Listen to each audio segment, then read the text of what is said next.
by Taco Bell. Think outside the bun. By MasterCard, the preferred card of Major League Baseball. And by Geico. 15 minutes could save you 15% or more on car insurance. We are at Rangers Ballpark. We are in Arlington, Texas. 75-degree day. And a stiff breeze is blowing through the ballpark. Game 3 umpires tonight. It's Bill Miller behind the plate. Mike Winters at first. Jeff Kellogg at second. Gary Darling is at third. John Hirschbeck, the crew chief, is down the left field line. And Sam Holbrook is in right. Who threw out the first pitch tonight? Part of the ownership group and the club president, Nolan Ryan, who did this in the ALCS. 68 miles per hour. And then tonight, he brought his good stuff to World Series game number 3. He unleashed to Pudge a 68-mile-per-hour pitch. He's consistent, bounced it in, but if you're going to bounce a first pitch into any catcher, Pudge Rodriguez would be a good one to bounce it into. Because he can pick it still. Jim Sundberg caught his ceremonial first pitch in the ALCS. So why don't we take a look at the Taco Bell starting lineup for the Giants, brought to you by Taco Bell. Think outside the bun. And they will lead it off with Andres Torres in center field. Freddie Sanchez bats second. Aubrey Huff back in the number 3 spot. Buster Posey cleans up. Pat Burrell is in left. Cody Ross in right. Juan Uribe at third. The DH is Pablo Sandoval. And Edgar Renteria is the shortstop batting 9th. We're in an American League park, so the DH is used. That means that guy, Colby Lewis, will not hit, but he will pitch. And the Texas Rangers need a good one out of their 31-year-old right-hander. 31 years old. He spent the last 2 years in Japan. Not too many pitchers in Major League history have done that. He pitches backwards, which is a real good thing because he throws breaking balls in fastball counts. 1-0, 2-0, 2-1, 3-1. His strikeout pitch, his slider, and his control may be an issue. If it's not, the Texas Rangers like the guy they have on the mound here tonight. Our opening pitch is sponsored by Budweiser. Official beer of the thirst inning, the beer that starts with a full flavor and ends with a crisp, clean finish. Great times are waiting. Grab some Buds. And now a look at the defense for the Texas Rangers. Nelson Cruz is in left. Josh Hamilton is in center, and Jeff Francoeur in right. Around the infield, third to first, Young, Andrus, Kinsler, Moreland. The catcher is Benji Molina, who did not catch in game 2, and on the mound is Colby Lewis. And it has been some kind of long and winding road for Colby Lewis in professional baseball. He was originally a compensation pick in this organization. Hurt his shoulder, went to Detroit, went to Washington, went to Oakland, Kansas City, goes to Japan for 2 years, and then he was so good in Japan that there was a bidding war for his services to bring him back to the States, and Colby Lewis ended up signing with the organization he knew so well, and that's the Texas Rangers, and they're glad they brought him back. 13 losses on the season, but a good ERA of 3.72, 12 victories, and so far this postseason here at home, 2-0 with an ERA of 1.45. Andres Torres will try and get it started for San Francisco, a club that so far during this World Series is hitting .314 as a group. That has yanked their postseason team average up to .246.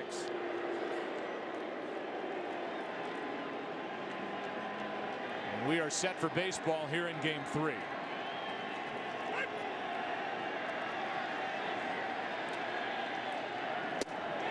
Strike one.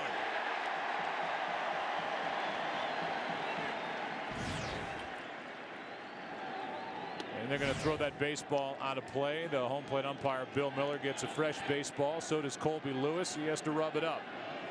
So the first ever World Series game in Texas Rangers history here at home.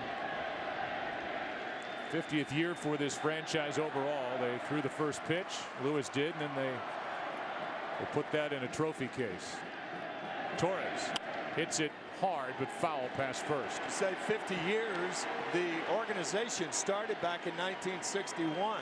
as the new Washington Senators, and then moved to Texas in 1972. And who was their first manager? None other than the splendid splinter Ted Williams. Here's an 0-2. Straightens up Torres, who started out this postseason hitting just over 100. Through the first 7 games, did not score a run. He's reached in 5 straight now, and he's been hot with a bat. Jammed here. Moreland to his right will flip for the out. 1 away. Torres, despite a hip flexor that he suffered in Game 6 of the NLCS, is running well, and Colby Lewis didn't want to take anything for granted. He got over to the bag. Moreland flipped it to him for the out, and here's Freddie Sanchez.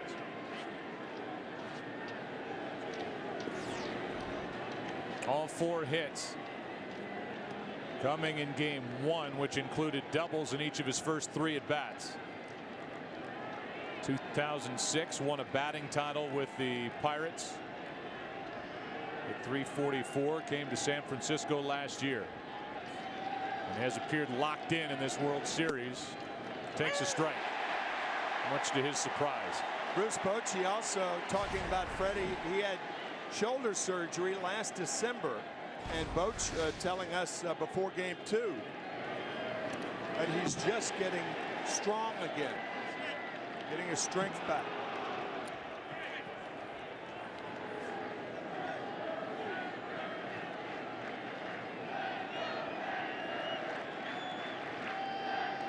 One ball, 1 strike, 1 out, nobody on. Aubrey Huff on deck.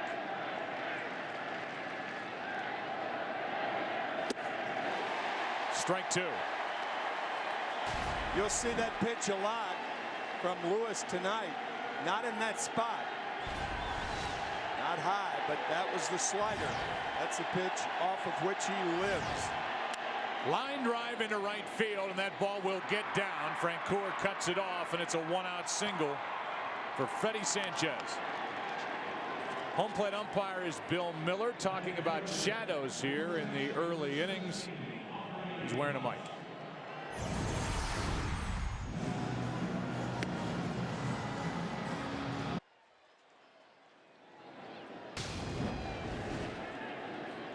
Oh, that worked out well. What he did say was, it's hard to see. There's a hot spot behind the pitcher. That's what I'm told. Oh, that sun is bad, is what he said. 1 on, 1 out. Gonna have to take my word for that one.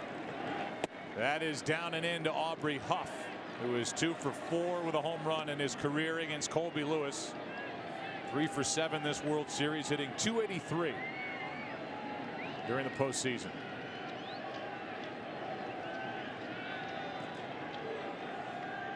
One out hit by Sanchez on a 1-2 pitch. And now a fly ball into right center field will hang up for Francoeur. 2 out. Colby Lewis taking just enough off of that fastball to get Aubrey Huff out in front. Hit it off the end of the bat. 87-mile-per-hour delivery. I think it's interesting to see Huff hit a ball like that. Little off balance. Francoeur with a smile after he made the catch, but the ball, that's the area in this park where it can really carry, and it almost got out to the track. Yeah. 1 on, 2 out. And a strike on the outside corner to Buster Posey. Rookie catcher hitting cleanup. 2 for 9 in this World Series as Lewis drilled the outside edge.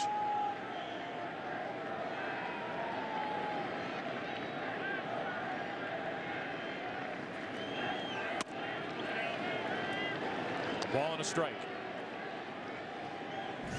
A San Francisco lineup that has scored 20 runs through the first 2 games. After scoring 30 runs total in the 10 previous games, the first 2 rounds of the postseason. They broke out of it in Game 1, an 11-7 win. That's outside. 2-1. 2 nights ago, Game 2, a 9-0 win in a game that was close until the 8th.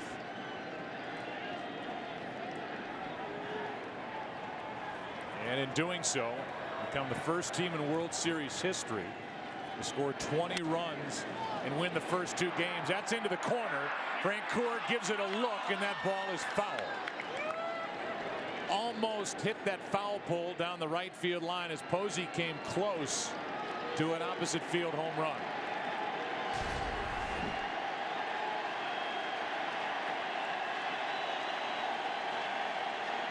Just .325, and Posey, who hasn't gone deep in the postseason, almost put his club on top 2-zip. Good power the other way. He's adjusted with 2 strikes, hitting the ball to right field during the postseason.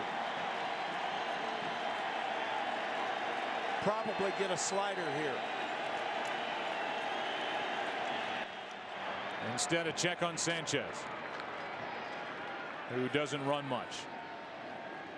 2 strikes, maybe the Giants think about it. Nope, fastball. And a full count. That means Sanchez will go at first. On deck is Pat Burrell, who's hitless in this World Series.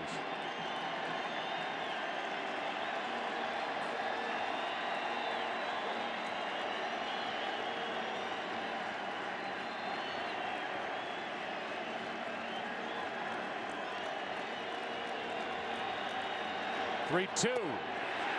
Ball 4. 2 on, 2 out. What a great at bat by Buster Posey on the 3-2 pitch, just taking that ball off the outside corner.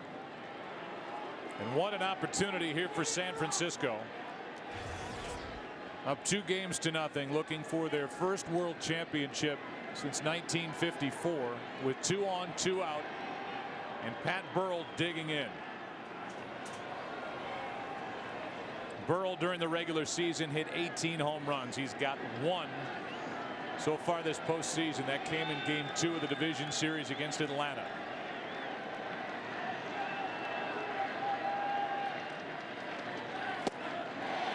Fastball by his bat, strike 1.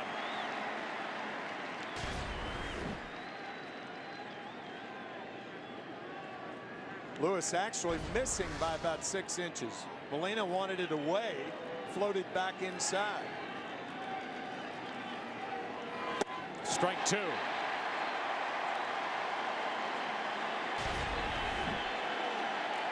There's the slider again in a bad spot. High.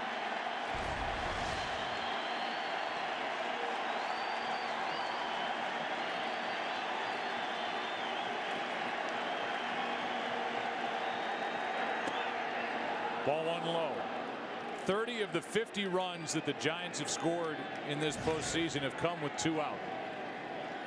And they have a chance here with Sanchez at second, Posey at first for Pat Burrell, who's set up at 1 and 2.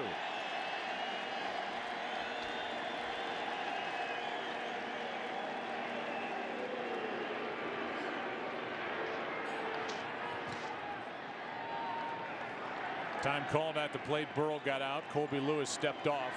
Went back, grabbed the rosin bag, and now looks in for the sign from Molina.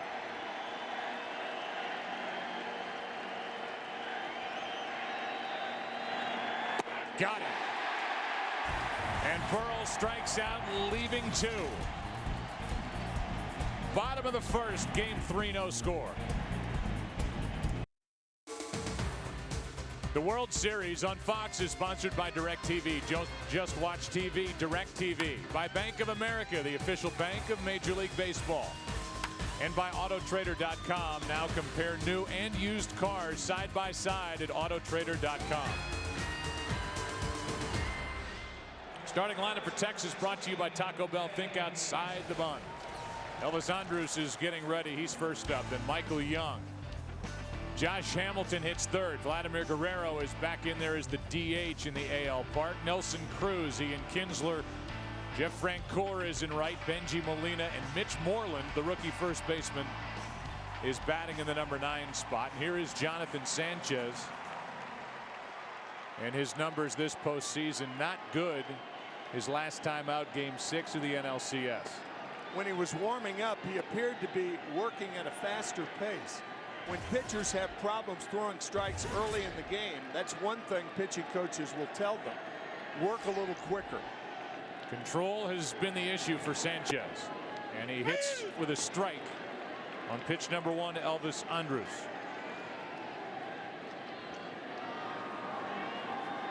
Elvis is 1 for 6 in this World Series, and that skips in. Jonathan Sanchez was outstanding in the Division Series Game 3 at Atlanta. 7 1/3.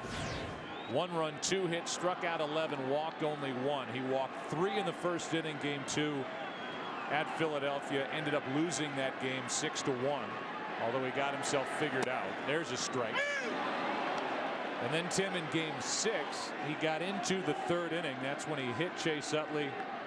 The two had words, but Bruce Bochy was already going to take Sanchez out of that game before the bench is empty. As Andrus strikes out, and a good start for Jonathan Sanchez. 1 out. Our scouting report about Sanchez, you can see already he's working at a faster pace. He has small hands. It's tough to grip those off-speed pitches. 96 walks, the most in the major leagues. And I agree with Eric Karros. If he has a good first inning, I think he'll have a good game. But getting by that first, an important stride for him. Pitch is up and away to Michael Young, who has hit well against left-handed pitchers during this postseason. 375 to be exact. That one bounces in. It's 2-0.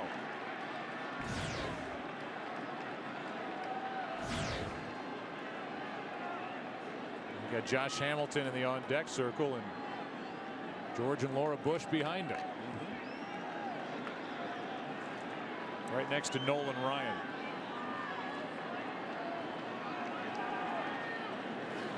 Here's Young lining one into left. Burrow cannot make the play. Couldn't hang on once he hit the turf. 1 on, 1 out. I thought the ground couldn't cause a fumble.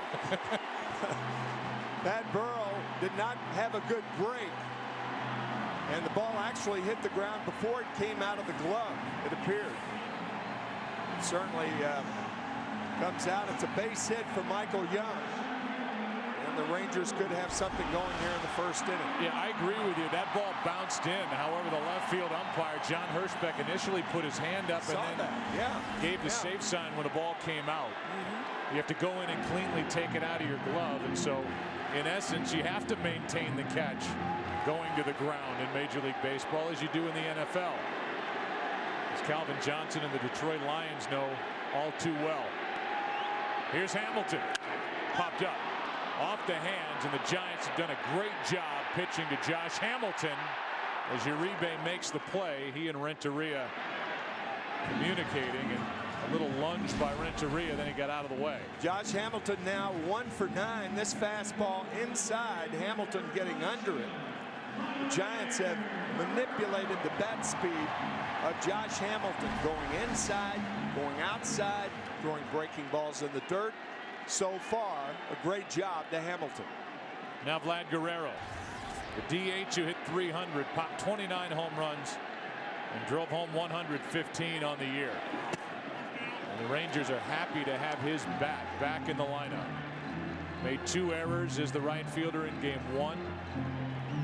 He sat on the bench in Game 2, as did Benji Molina. Those are 2 important pieces to this offense back in there for Texas. Yeah, I think he's the real key as to whether the Rangers win or not tonight. There's a shot into left, into the corner. Burrow on the run, makes the catch before he bangs into the wall. Guerrero didn't get it all. Burrow had to go a long way to make the catch, and in the corner, 1 step in front of the wall, makes the grab. No score after 1. World Series Family Night on Fox is sponsored by Chevrolet. Chevrolet is proud to partner with youth baseball across the country, helping to build the next generation of big leaguers. We call it Family Night because of the earlier start. We're glad you're with us tonight on Fox. It's Cody Ross, who's been just a tremendous player for this San Francisco team during the postseason. Took a strike. And now a ball down and away. He has not had many bad at-bats in this postseason. He's hit in 9 straight. Done really well with runners in scoring position overall. 5 for 8 during the postseason. There's a strike, 1-2. But for a late piece added, now he has crept up higher and higher in this lineup. He's been up in some key spots, and he has delivered for San Francisco. The 1-2. It's foul. Our little family travels during the course of the year, and along with our producer Pete Macheska, our director Bill Webb, Steve Horn, our editorial consultant here in the booth, Joe, Tim, and Ken. See that streak and what it has meant historically for the Giants during the postseason. That misses. 2-2.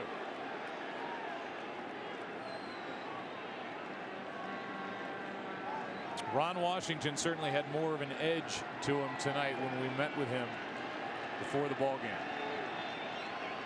These Rangers feel it. Down 2-0 and hoping that their bats wake up. Matt Cain was sensational in game 2. The 2-2, full count.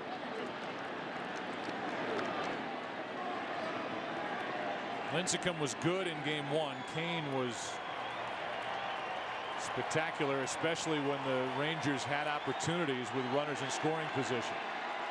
Here's a 3-2. Ross lines it foul.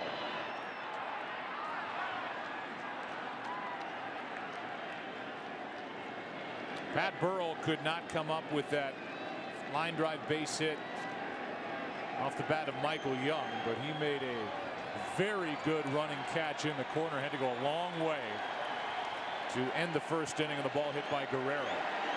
That's a leadoff walk. Second walk by Colby Lewis, and we go back to that shot by Vladimir Guerrero.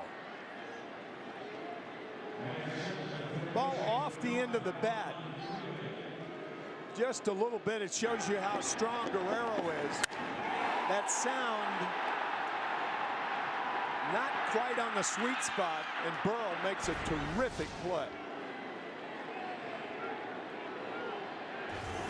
Brings in Juan Uribe, who during the postseason is hitting 171, but you'd never know it. That's what he's done this series at 286. That's a ball high. Seems like every time the Giants need a big hit, Uribe has come up with it. Go back to a walk-off sacrifice fly in game 4 of the NLCS, the 8th inning home run in game 6 that won it against the Phillies. That's ball 2. 3-run home run in game 1 of this World Series, 2 RBIs in game 2. And he's played well defensively now, the everyday third baseman. That's what the Giants have done as a group, and how the numbers have jumped up in this third round of the postseason.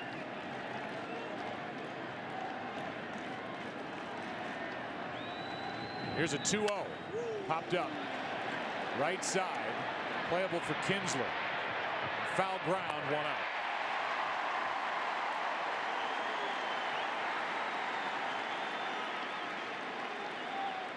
One on, 1 out after the leadoff walk, and the batter will be Sandoval.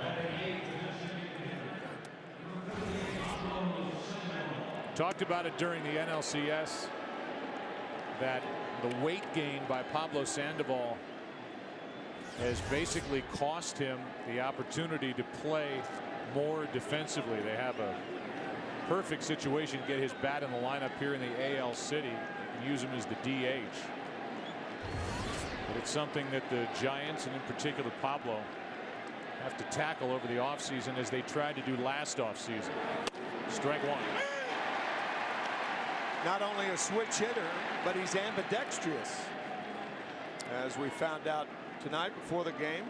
Bruce Bochy was saying that he gave him a ball to throw left-handed to second base in spring training. He threw a seed to second base. Heard of ambidextrous pitchers. In fact, Bruce Bochy brought up Greg Harris, who used to play for him for the San Diego Padres. Pitch to Pablo's popped up left side, foul ground. Michael Young along the railing is out of room. That's strike 2. Well, Pablo was born a left-hander, and he learned how to throw with his right hand at the age of 9 so he could play catcher, which is how he initially got to the big leagues. Was tutored by the guy who will crouch down behind him, Benji Molina. They call him the Panda, Kung Fu Panda. Barry Zito gave him that nickname. Second best average in the National League last year at 330. But this year, as time went on during the course of the regular season, his average started to fall off, and now here in the postseason, he's a bench player for Bruce Bochy.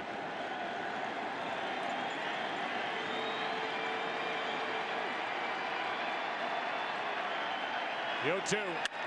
Double play ball to Kinsler. Flip out over to first. Out. 4-6-3.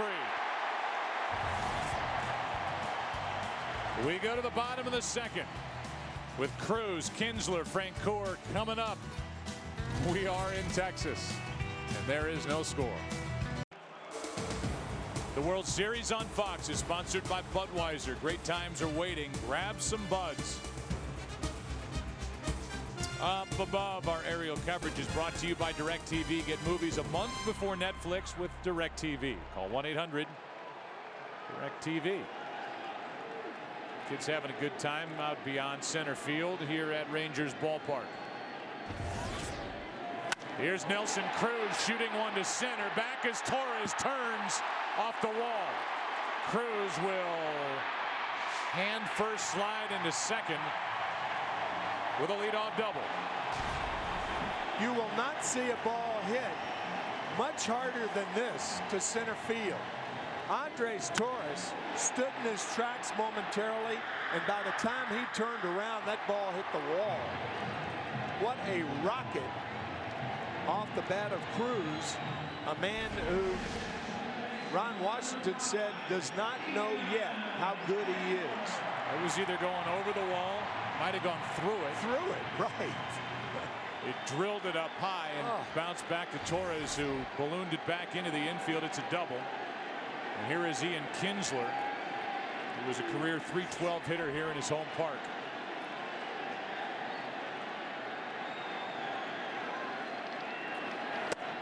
You know, the interesting part of that is the Rangers wanted to be patient against Sanchez, which they were in the first inning. Sanchez proved that he was going to be around the strike zone early, and Nelson Cruz went up there and jumped on the first pitch and shot it off the wall in center. And now a first pitch strike to Kinsler. And Sanchez almost caught Cruz wandering too far.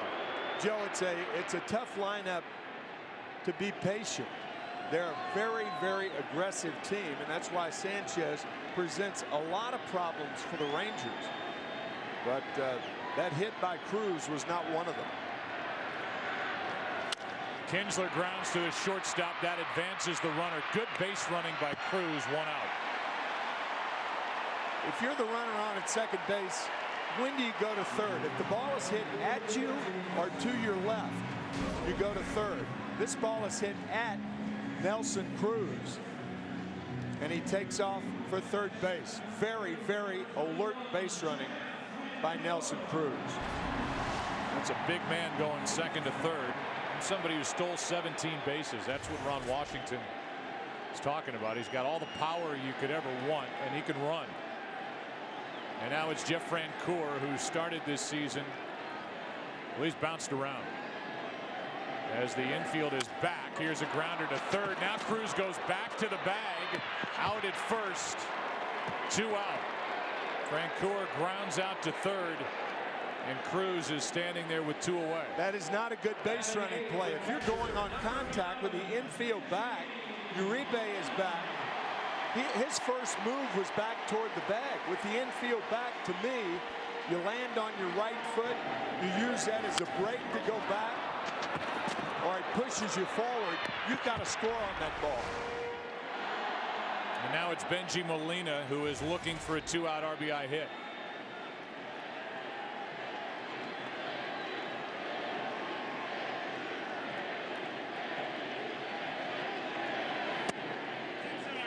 Molina so far this postseason hitting .353. Ron Washington saw his club go 4 for 12 with runners in scoring position, 0 for 9 in game 2. You're not even talking about getting a hit, just a productive out for the Rangers to get a run home. Molina got a piece, and then the ball got a piece of Posey.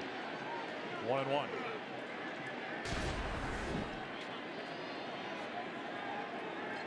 That got a lot of the inside of the left thigh of Buster Posey. So the man Bengie Molina, who was cleared out of the Giants lineup to make room for Buster Posey, who's putting down the signs, is trying to come up with a 2-out hit for Texas. No score in the second.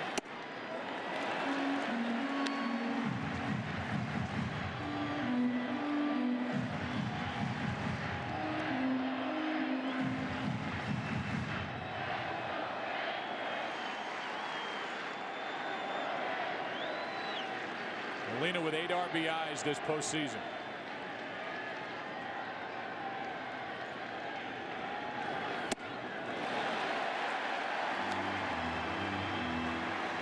Three balls and a strike.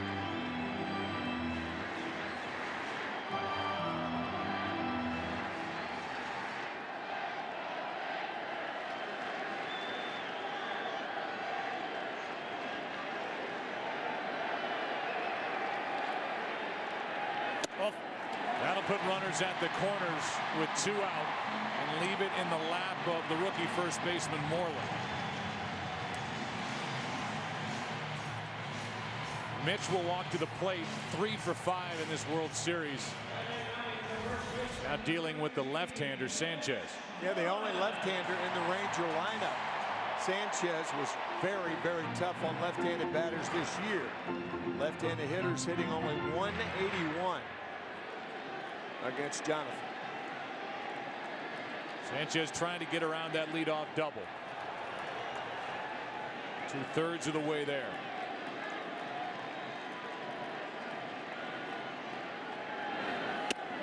Ball 1 up and in.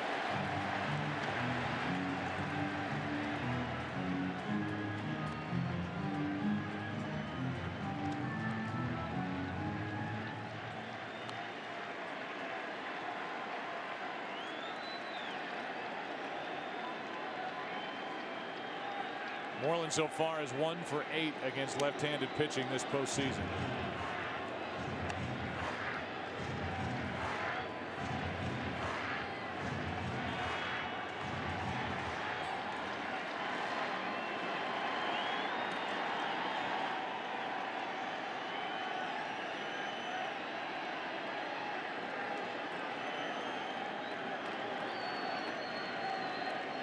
Sanchez deals, and now he's getting a little wild. 2-0 on the left-hander Moreland. Buster Posey out to talk to Jonathan. Uribe in. That wildness can strike at any time. Out of nowhere.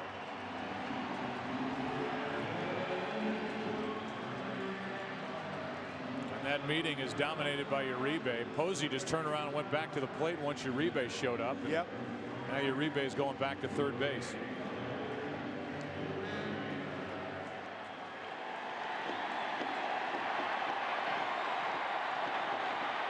Sanchez trying to throw a strike. And Moreland was ready for one, but jerks it foul. Pulled the trigger too soon.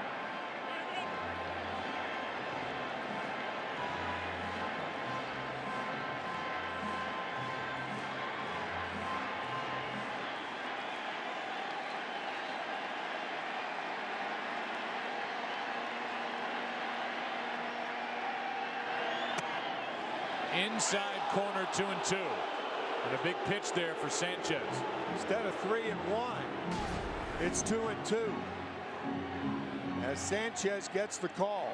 Borderline pitch looked like a strike. It was 2-0, now 2-2. And a weight on it, breaking ball, and off the hands, fouled out of play.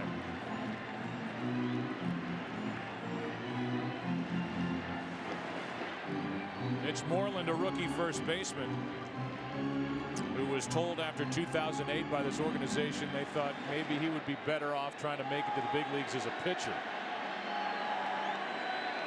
They had to talk the organization out of that. And a pretty good start to 2009. Got better and better, and halfway through 2010 he took over the first base position. The main guy that was in his way, Justin Smoke, was in the Cliff Lee trade. So now it's Moreland's job here in Texas.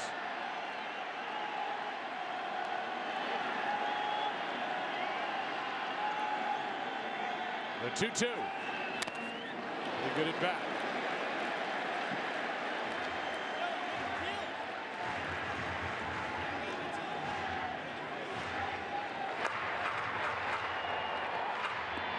Cruz led off with a double. Moved to third on a ground out by Kinsler. Went back to the bag. With the infield back on a ground ball by Francoeur. And after a walk to Molina, it's a 2-2 on Moreland.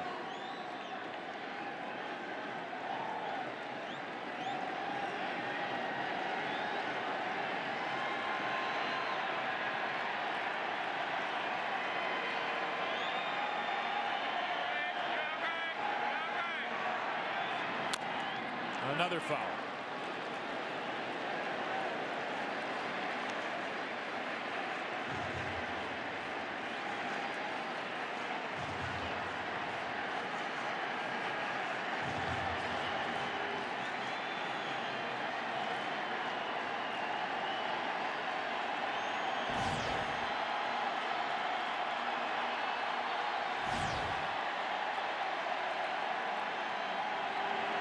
Moreland hits one to right.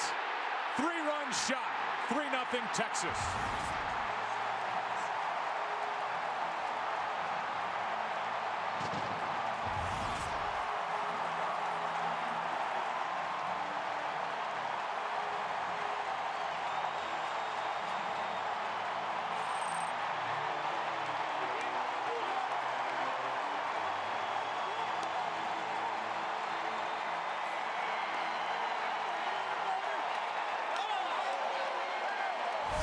A 9-pitch at bat. First pitch is high. Sanchez falling behind. Long foul. The fourth pitch is a strike. And then 4 foul balls. Now watch Buster Posey on this pitch. Move inside. Gone. Rangers take a 3-run lead.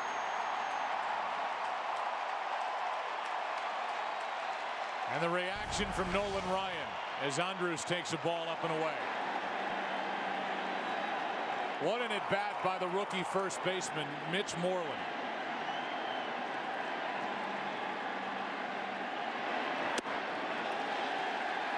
And now a 2-0 count on Andrus.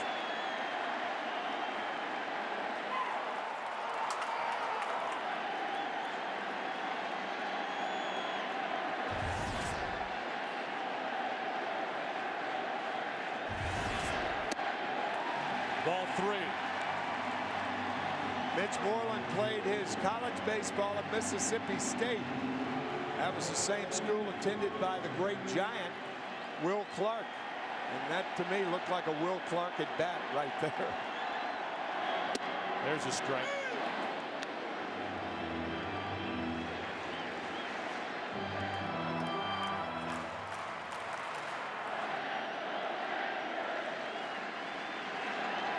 Andrus chops one to Uribe. To this point in the life of Mitch Moreland, he has never had a bigger swing of the bat. And maybe the same for this organization. Down 2-0. Up 3-0 in Game 3.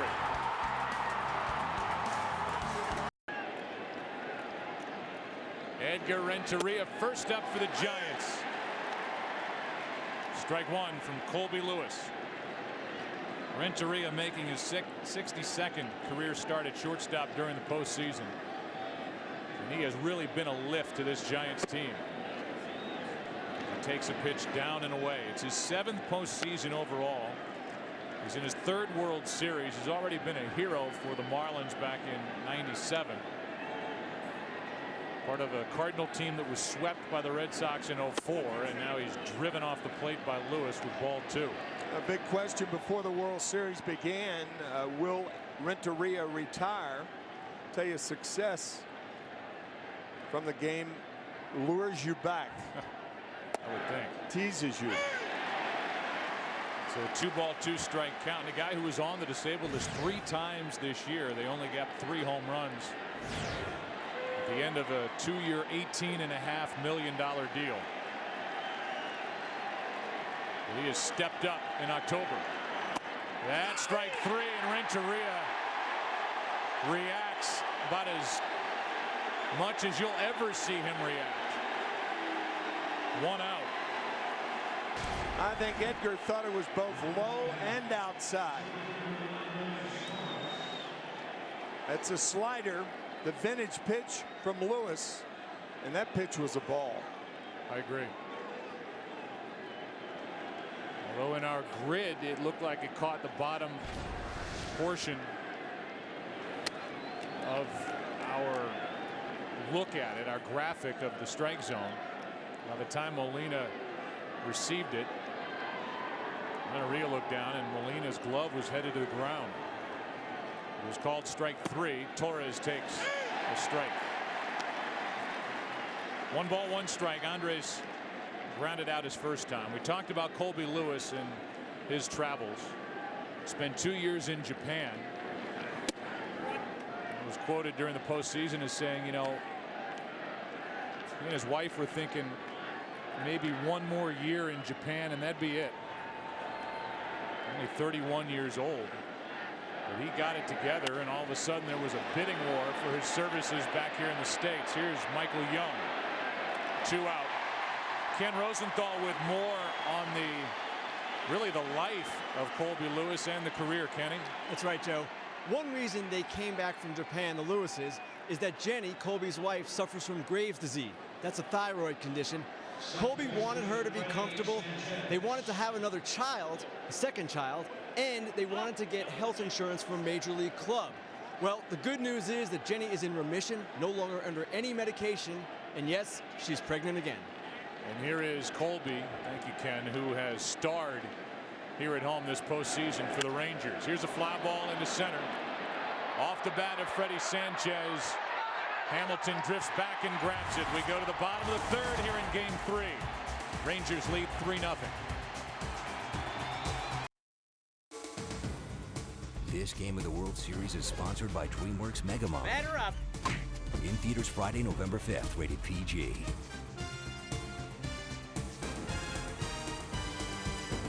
It'll be the 2, 3, and 4 hitters for Texas. Here in the 3rd inning, they lead 3-0 as Mitch Moreland hit his first home run ever against a left-handed pitcher in his 29th at bat. A 3-run shot with 2 out in the bottom of the 2nd.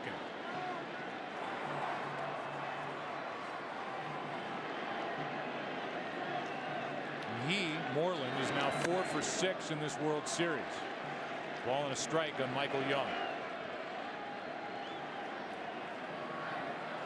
Been 1 for 8 against left-handed pitching this postseason. And rode 1 out in a 9-pitch at bat. And now Michael Young shoots 1 into left center field.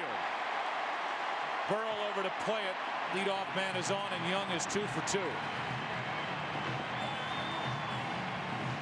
Super Bowl 45 is in just over 3 months.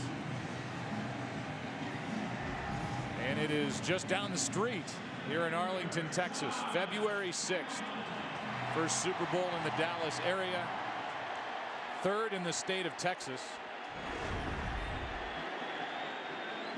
And they throw a party like nowhere else here in this city, and Jerry Jones will roll out the red carpet for the NFL.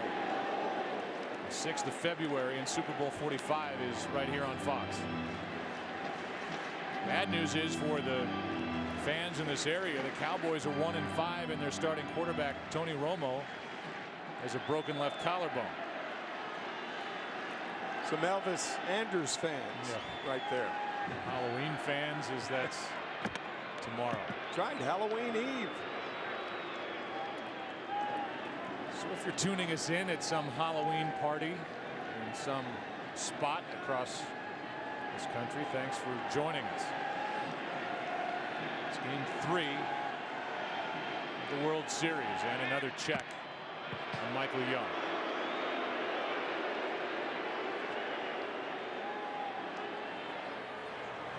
To this point, and it stands to reason with a guy like Hamilton, as he has gone in this postseason, so have the Rangers. Ball bounces in, ball and a strike. Came in hitting .136 in the 6 postseason losses with 1 home run. The Rangers have suffered in .292 with 3 of his 4 home runs in the 7 wins.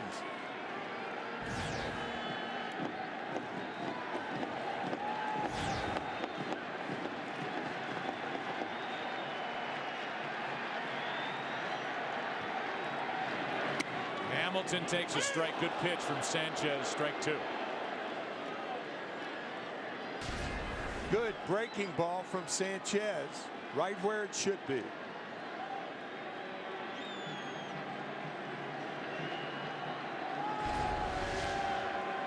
Hamilton's 1 for 9 in this World Series. And stays up there. He missed his pitch there. That was that pitch right above the belt, fat part of the plate. He can hit that pitch. And he can hit it out to left. Yeah, good power the other way. Guillermo Mota, the right-hander, is getting loose for the Giants in their pen. As Hamilton grounds one to the right side. Good play by Sanchez. He can only get Hamilton. Good base running by Michael Young. Got a good break. He's at second, 1 out. Sanchez looked briefly at second base. Michael Young down there. No play, and he gets the 1 out. It's a tough situation right here. If you want to pitch around Vlad Guerrero, you can't. I mean, he's a guy who swings at anything off the plate anyway.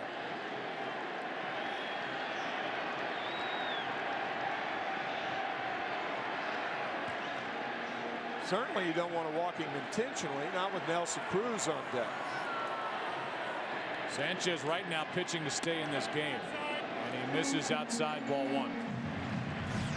You've got Nelson Cruz on deck, and you have to figure if Sanchez doesn't get Vladimir Guerrero with Mota getting ready, and the way he worked the end of game 2. Bochy had a quick hook in game 6 of the NLCS, and he may again here tonight.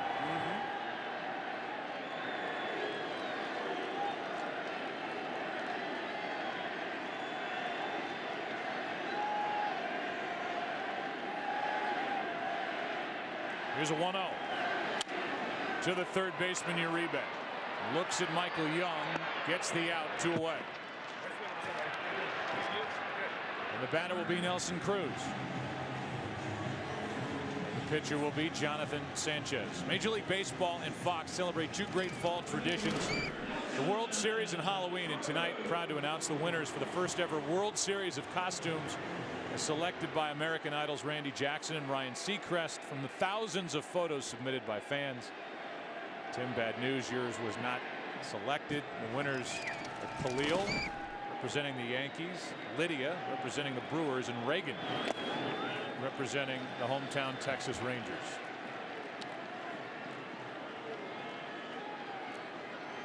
Thank you very much. So we'll have costumes in the crowd here tonight, and for sure tomorrow night in game 4 in a matchup of Madison Bumgarner and Tommy Hunter, lefty and a righty. Cruz hits one to third. Uribe makes the stop, gets the out, and a good job by Sanchez to get around the leadoff hit. We go to the fourth in game 3. Rangers up 3-0. Here comes Aubrey Huff to lead it off in the fourth inning. Huff, Posey, and Burrell. Tonight's Pizza Hut player favorites delivered to you by Pizza Hut. Your favorite moments deserve our favorite pizza. Favorite team growing up, the Texas Rangers. Favorite player, Nolan Ryan, who is behind him as he digs in. And his favorite event, the $1 dog night at Rangers Ballpark in Arlington. So Huff's favorite list is delivered by Pizza Hut. Your favorites delivered. There's Nolan Ryan, and Ken Rosenthal is with us after a strike to Aubrey Huff, who comes the next from Colby Lewis. Up high. You have more on Aubrey being from this area? I do, Joe. His grandparents were huge Ranger fans, and his grandmother was a huge fan of an infielder named Jeff Houston. In fact, Aubrey says Grandma would have left Grandpa for Houston. Thank you, Ken. Aubrey Huff, and we've talked about it, I think, probably too much or relentlessly, has become one of the favorite guys we've had a chance to cover in the postseason in years. He grounds one to short. Good defensive positioning as Andrus makes the play, 1 out. Shaded up the middle. That's right where Aubrey hit it, 1 down here in the fourth. That'll bring in Buster Posey. And the rookie walked and was stranded his first time up.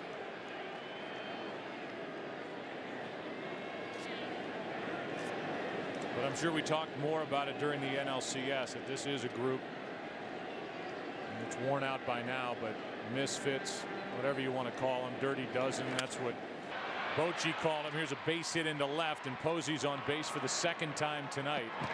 But whatever the mix, they really fit well together. It's a good clubhouse. Everyone seems to get along. There aren't any cliques down there, and they are not intimidated by any situation as they trail here 3-0 tonight. And Brian Wilson, the closer, is a big part of setting the mood down in that clubhouse. Well, if the team is the Dirty Dozen, the manager would be Lee Marvin playing Major Reisman in the Dirty Dozen. Great, memorable movie that was. Jim Brown, Trini Lopez, John Cassavetes. Here's Burrell. He takes a strike. And Colby Lewis. And Bruce Bochy has had a great run during this postseason.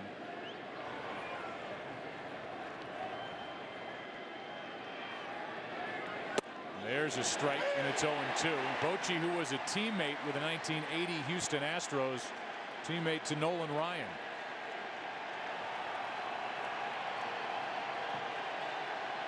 Longtime big league catcher. Here's a strikeout of Burrell, his second of the night.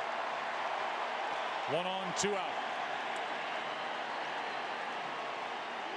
Tonight's game on Fox is sponsored by Pizza Hut. Your favorite plays deserve your favorite pizza. Your favorites, your Pizza Hut. And by the new Ford Edge. The world has never seen a crossover quite like this.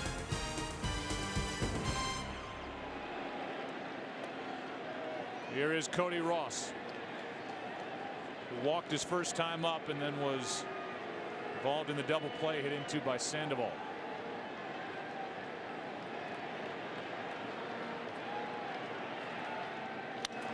Fly ball into center. Colby Lewis is doing his thing. Back from Japan. Tremendous import coming back to the Rangers.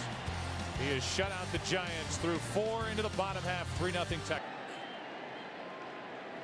Jonathan Sanchez got around that leadoff hit in the third inning. Did a good job by getting the next 3. World Series Family Night on Fox is sponsored by Chevrolet. Chevrolet is proud to partner with youth baseball across the country, helping to build the next generation of big leaguers. As we present World Series baseball to you earlier than we typically do, we thank Chevrolet for helping with that. First pitch is a strike to Ian Kinsler. 6, 7, and 8 hitters. Kinsler is 0 for 1. That's strike 2. Joe, you think about how things can turn on a dime in the 5th inning. No score in game 2. Ian Kinsler hits one on the top of the fence. It's only a double. He failed to score. Then in the bottom half of that inning, Edgar Renteria went deep, and the Giants led it 1-0 after 5 instead of trailing 1-0 after 4.5. And won it 9-0 in game 2. Here's Francoeur after Kinsler strikes out looking. Jeff is 0 for 1. Started to say when he grounded out, he started the season with the Mets. Was rescued out of that organization after hitting .237, picked up at the end of August, before rosters had to be set and a player had to be on a team to be eligible to get onto a postseason roster. He did a nice job in 15 games, 53 at bats, hit .340.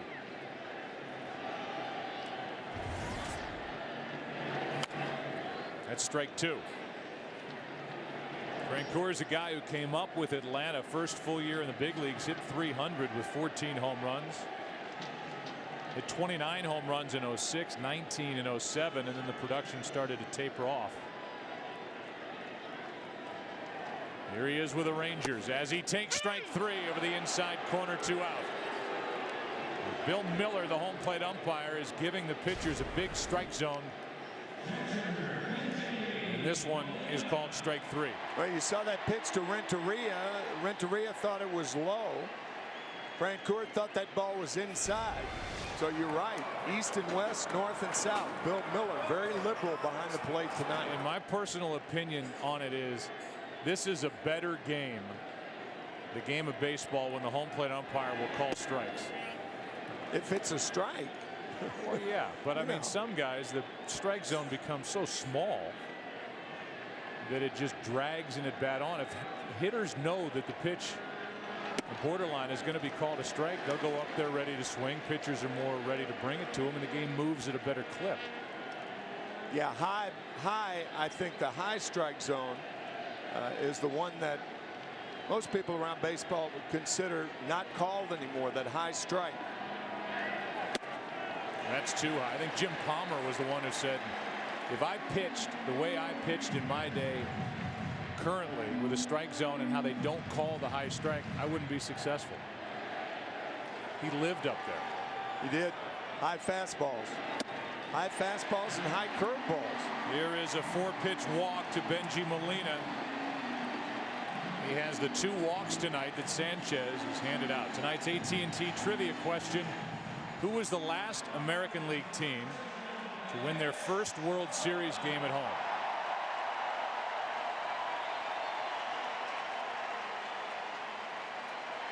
Something that Texas is trying to do here tonight to get on the board, so to speak. And Mitch Moreland put the Rangers on the board with a 3-run shot with 2 out in his first at bat. And now with a big swing, pops it up. Left side of the infield, Renteria gives way to Uribe. And we go to the 5th. Colby Lewis back to the hill. 3-0 Rangers. Back after this from your local Fox station.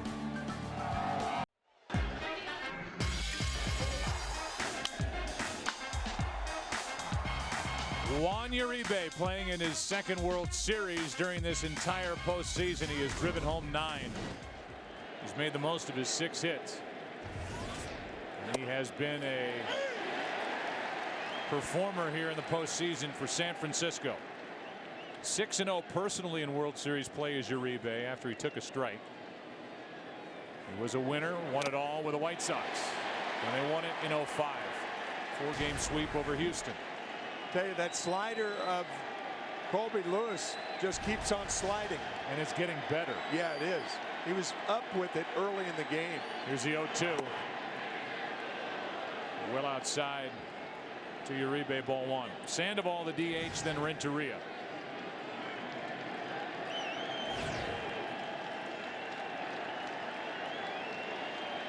Here's the 1-2. 88-mile-per-hour pitch. Fouled back and out of play. This is one of the prettiest ballparks we walk into. I mean, the setting in San Francisco is unbeatable. But walking out onto this field, the way they have this place configured, fans feel right on top of the field.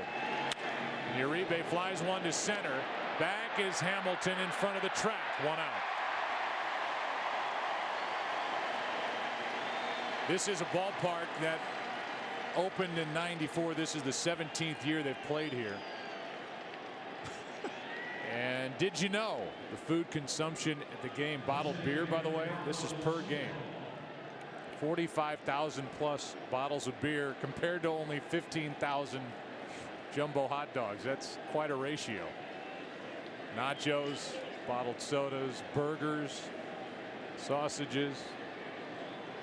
In fact, the hamburger, that's why I illustrated that. The hamburger was invented about 70 miles from here in Athens, Texas, back in 1904.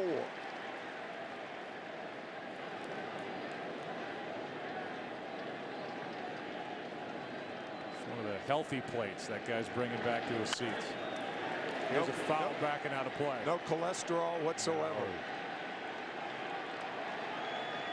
How many cardiologists just saw those stats from this ballpark and grinned? Knowing they'll be kept in business for a while. There you go. Mix in a little water. 0-2 is the count. 1 out, nobody on. Sandoval bounced into a double play his first time, and now he strikes out. Molina flips for out number 2.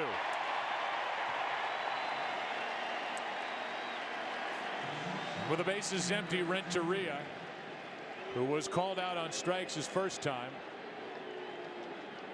is digging his way in. One thing about Colby Lewis and that slider to left-handed hitters, he tries to make it go down. It's almost like a curveball. And with 2 strikes, it disappears on left-handed batters. And that's what happened to Sandoval.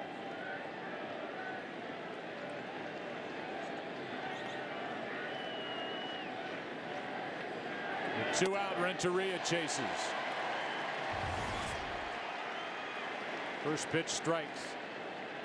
Only 3 times has he missed the first pitch so far, and he is through 4 2/3. Only 2 hits allowed. What a good play by Young. Tough play, made it look easy. Funny hop at the end, and it's another 1-2-3 frame for Colby Lewis. Little flavor of the ballpark here in Arlington. 3-0. The World Series on Fox is sponsored by Chevrolet, the official vehicle of Major League Baseball. As we slip into the bottom of the 5th inning here in game 3. 3-0 Rangers, thanks to a 2-out 3-run home run by Mitch Moreland in the 2nd. He rescued what could have been another frustrating inning for Texas. Ball 1 down and into Andrus, who is 0 for 2. Elvis has struck out, grounded out, now 1 for 8 in this World Series. Why not? Try and drop one down. It's a ball up and away. 2-0. That has pulled the corner infielders in. Uribe, the moments on the grass at 3rd.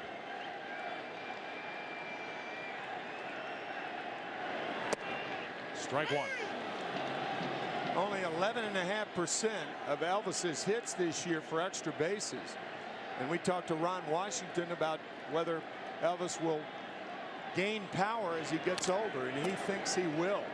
I remember Ryan Sandberg with the Chicago Cubs the first couple of years when he played under Jimmy Fry and Dallas Green, who had taken over there. He had about 15 home runs in 2 years, and Jimmy Fry talked to him about turning on that pitch inside, and Sandberg became a guy who hit between 25 and 30 home runs a year. And Ron Washington thinks Elvis eventually will be that type hitter. Here's a line drive foul down the left field line. Well, he's just 22 years old, Elvis. And while he has committed 3 errors this postseason, 16 during the regular year, you just come away from a meeting with him thoroughly impressed. In that position, both in the order and in the field, seems like it's set for this club for a long time to come. There's a ground ball up the middle, a base hit, and Andrus is on to start the 5th. Chevrolet and baseball have teamed up to give fans a chance to win an all-new 2011 Chevrolet Cruze. Just register at worldseries.com/cruze. That's CRUZE for your shot at the big prize. Here is Michael Young, 2 for 2.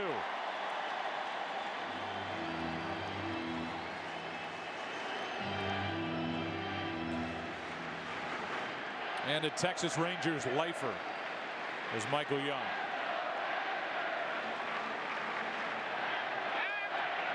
That one almost got away. 5 pickoffs on the year for Sanchez. Good play by Aubrey Huff to prevent that ball from rolling down the right field line and rattling around down there.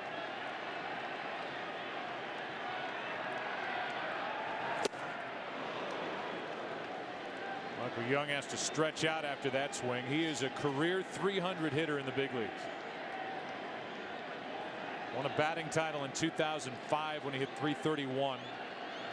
And he's been a power guy. This is a good power hitter's park. Michael Young with good power to right center field. Here's the 0-1. To the third baseman. Backing up is Uribe. What a play to get them both. You can't turn it any better. 5-4-3. Uribe to Sanchez with a good turn. A tricky late hop to Uribe gives a fine feed to Sanchez. And Sanchez turning it beautifully. I said a fine feed. I thought it was a fine feed, but it looked high. And Sanchez made it look like a good feed. Well, that's, you will not see an around the horn double play turned any better than Uribe and Sanchez. And now with 2 out, nobody on, here is Josh Hamilton, who's 0 for 2 and trying to find his swing again. Missed the majority of the month of September and then worked his way back. The final weekend of the regular season was rusty by his own admission in the division series. Here's that neighborhood play at second base.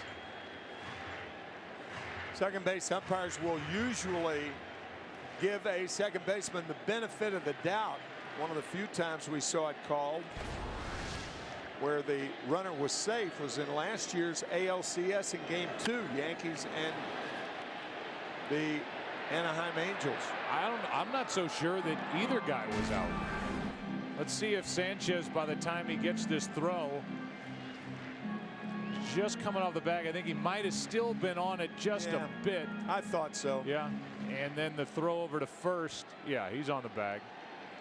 Throw to first was awfully close, but you just can't do it any better than Sanchez. Nope.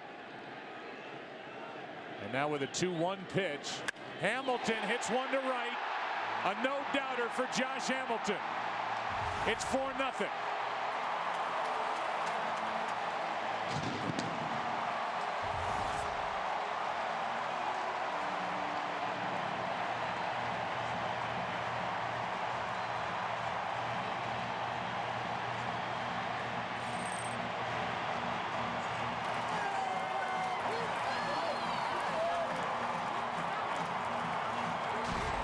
There are hangers and there are hangers.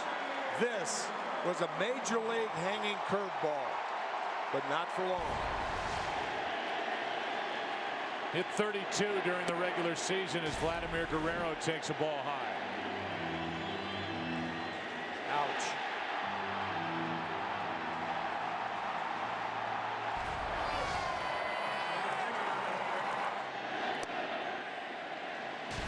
Two 2-0 on Guerrero.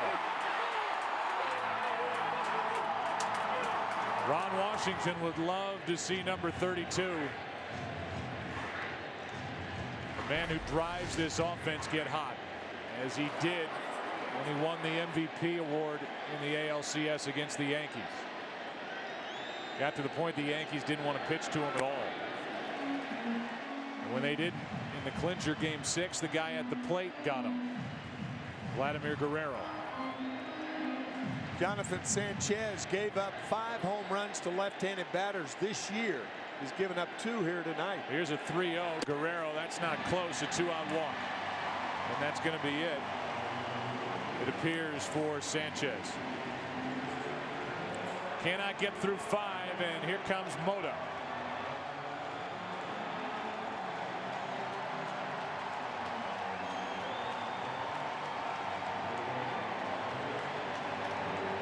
Sanchez cannot get through 5 here tonight. Home run Hamilton. 4-0. Texas in the bottom of the 5th. Well, the Giants have to wonder what's happened to their talented left-hander Jonathan Sanchez, who was so good against Atlanta in the division series. Not as good in game 2 of the NLCS. Couldn't get through 3 in game 6 of the NLCS, and now here in game 3 of the World Series. Can't make it through the 5th. Guillermo Mota, who was good in relief, hadn't worked at all this postseason until he came on and threw a scoreless inning in game 2, takes over. So back-to-back games for Mota. Strike 1 on Cruz. Runner at first. Vladimir Guerrero and Nelson Cruz, who has a double and a run scored and a ground out, deals with Mota.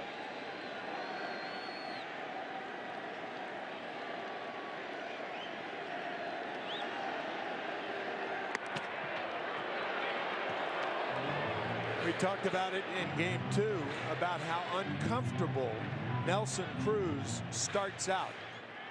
That left leg slung toward the third baseline, and then he kind of eases into a comfortable position to hit with that left foot. Misses outside. Ball and a strike. Batting stances are funny. It doesn't matter how you start. It's what your position is when the ball is in that hitting area, 12 to 15 feet from home plate. Good pitch from Mota. And that's strike 2. See how he eases that left foot into a hitting position. You might say, why doesn't he start out like that? Well, it's just style. That's all. Personal preference. Almost walked right into it. Now, how can you argue with a guy who hit 318 on the season? That fastball inside.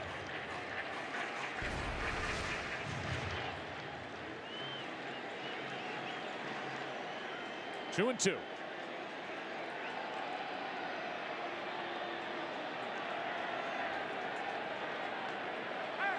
Runner goes on ball 3, and a throwdown ends the inning. Vladimir Guerrero caught stealing. He stole 4 during the regular season. Buster Posey, the rookie, got him. Another run for Texas. Homer Hamilton, 4-0 after 5. Tonight's game is sponsored by MasterCard, the preferred card of Major League Baseball, and by Chevrolet, the official vehicle of Major League Baseball. 6th inning now, and top of the order for the Giants. That means Andres Torres, who takes a strike. That is just the 64th pitch of the night for Colby Lewis, as he tries to provide innings with his pitching staff and his manager Ron Washington. Pitch number 65 is strike 2. Ron Washington's bullpen was worn out in game 2. Still 0-2. There are members of the cast of Raising Hope, which can be seen here on Fox on Tuesdays, and Martha Plimpton, second one in, is going to sing God Bless America here tonight. Here's a ground ball to the left of Andres, who makes the play, 1 out.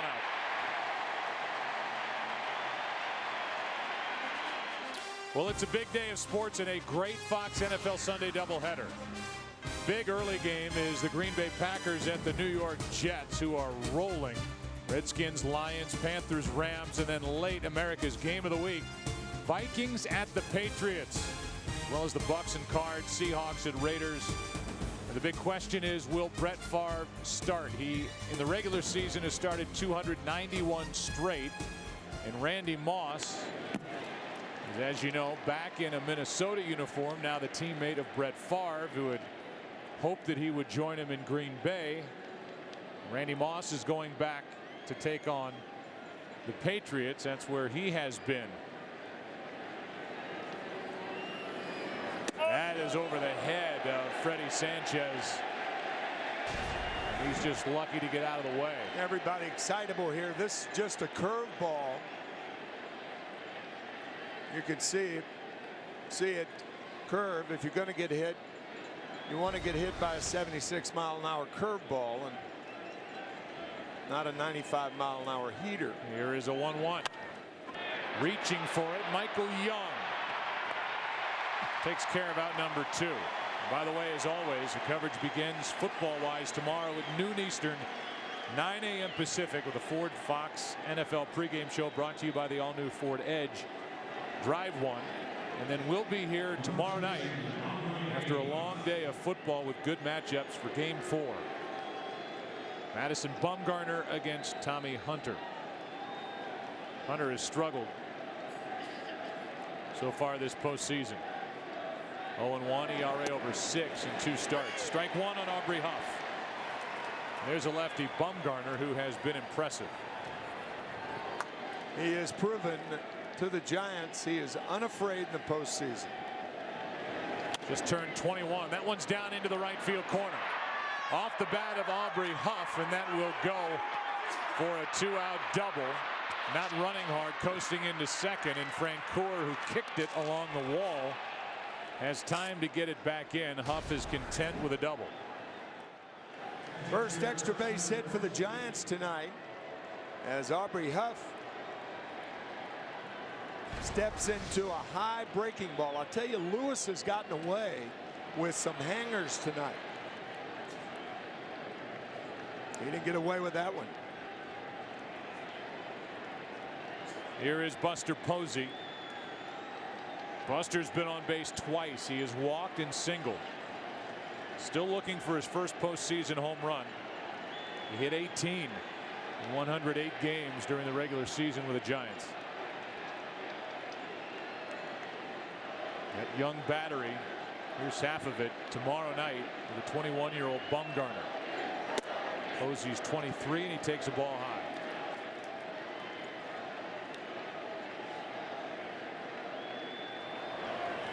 For Aubrey Huff, that's his first hit of the night.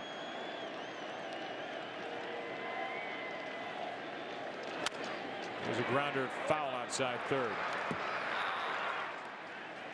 Lewis had retired 7 straight before the double by Huff.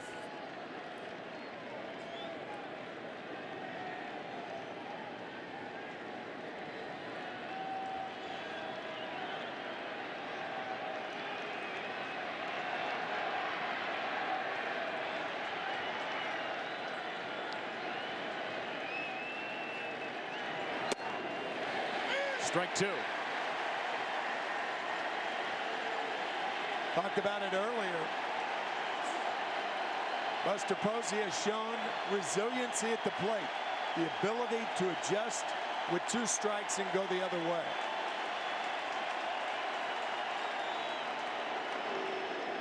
Time called by Posey.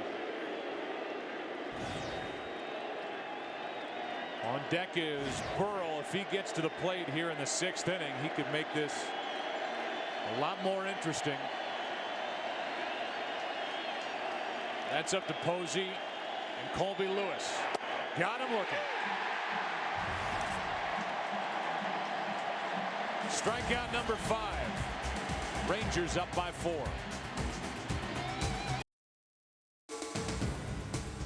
The World Series on Fox is sponsored by Geico. 15 minutes could save you 15% or more on car insurance. Tonight's AT&T trivia question was, name the last American League team to win their first World Series game at home. You have to go back to the Toronto Blue Jays. who won Game 3 of the '92 World Series at Skydome over Atlanta. Winning run scored on a bases-loaded fly ball single in the 9th by Candy Maldonado.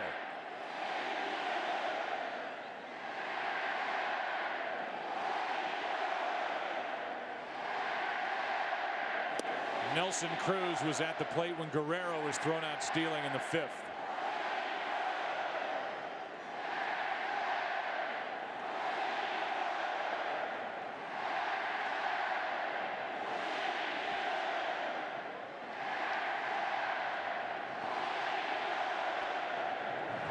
Here's a fly ball into left. Back is Burrell on the track. 1 out. Cruz may have broken his bat. Our BlackBerry game summary. In Game 1, the Giants won it 11-7 as the Giants bats came alive. 3-run shot there by Uribe. Game 2, all Matt Cain. He was great. And a 9-0 win as that game was broken open with a 7-run 8th. And now here tonight, Jonathan Sanchez has been knocked out before he could get through 5, and Colby Lewis is doing what the Rangers fans have come to expect. With him in his home uniform, he came in 2-0 with an ERA of 1.45, with 2 wins over the Yankees in the ALCS. He's allowed 3 hits. No runs here tonight. Ian Kinsler took a strike. Now a ball. Yeah, the Rangers had a 2-0 lead over Tampa Bay, and the Rays came in here and won both games. And then the Rangers had to go back to Tampa Bay, and behind Cliff Lee won that game. All games in that series won on the road. Strike 2 on Kinsler, which brings up Cliff Lee. Lee was the guy who won Game 1, then came back and won Game 5. He's never worked on short rest. We did talk to Ron Washington, the manager of the Rangers, before the game about the pitching situation, and he said unequivocally, if the Rangers win tonight, it'll be Tommy Hunter on the mound tomorrow night against Bumgarner. And to that point, they had not even talked to Cliff Lee about pitching on short rest. He said, however, if we lose here tonight, and that would mean the Rangers would be down 3-0. He said then that's something that we would have to at least consider and go to him with.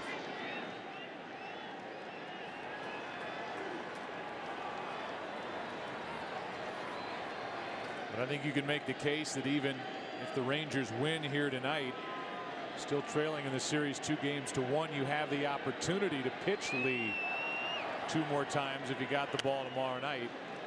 But the Rangers to this point are unwilling to even broach the subject. Even though Cliff Lee may not be a member of the Rangers next year.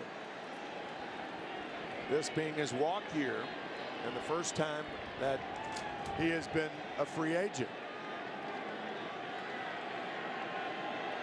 The Rangers are not assured that they're going to have him past the end of this upcoming week. Here's a shattered bat. The ball flared into left for a base hit. And thankfully that broken bat ended up hitting the backstop below the screen as this thing was sawed off in the hands of Ian Kinsler. There's an expression among hitters that I would trade a bat for a hit any day. There are plenty of bats. There aren't many hits. So 1 on, 1 out.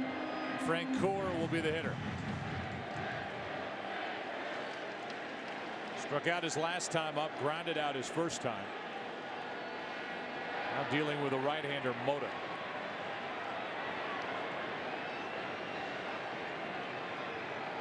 Kinsler starts and stops and a ball down and away. That was at least, Ken Rosenthal, part of our conversation with Ron Washington. And the subject came up that they hadn't even talked to Cliff Lee about potentially going on short rest tomorrow, no matter the situation. Right, Joe. And I asked his agent, Derek Broniker, yesterday if Lee would be willing to go on 3 days rest. And he kind of scoffed at people and the perception who say that no, Lee doesn't want to do that. He said that anybody who knows Cliff Lee knows that that is something he would want to do. And Ron Washington basically reinforced that before the game. At the same time, Lee is not going to lobby for the start when Tommy Hunter is one of his best friends on the team. Here is a pitch outside to Francoeur. The count's 2-0.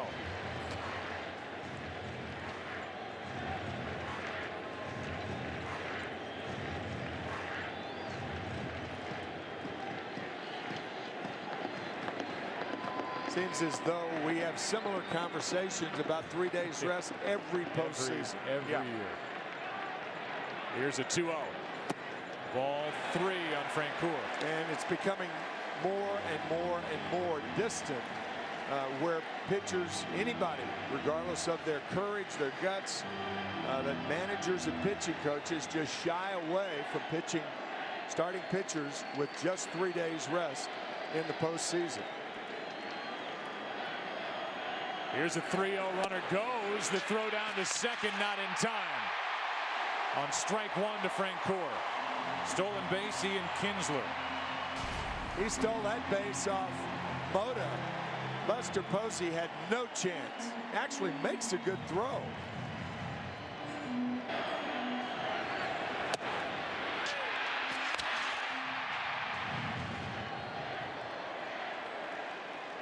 Kinsler, that rare combination of speed and power.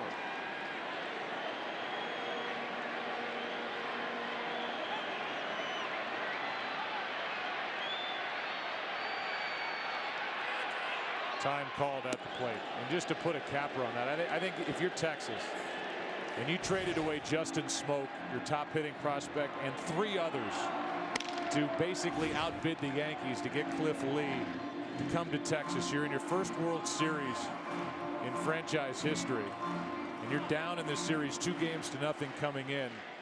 That's got to be a real heavy consideration, considering you do not have him locked up past 2010.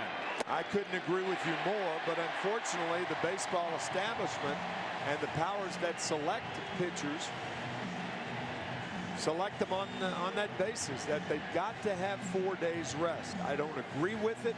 Nothing has ever been done as far as doctor studies of it, whether it's different with 4 days rest as opposed to 3 days rest.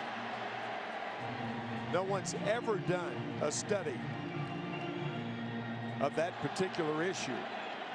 But baseball insists, and pitching coaches insist, that it should be 4 days rest, and that is the minimum for a pitcher to come back.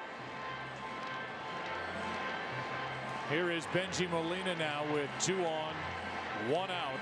A walk to Francoeur. Molina has walked twice. That was against Sanchez. He's come up with some big hits. Not just with the Rangers in his postseason career this season, but in the past. Throw back to second, and Kinsler returns in time. Such an interesting situation with Benji Molina. I mean, he's guaranteed a World Series ring, whichever team wins. 61 games with the Giants, 63 with the Rangers.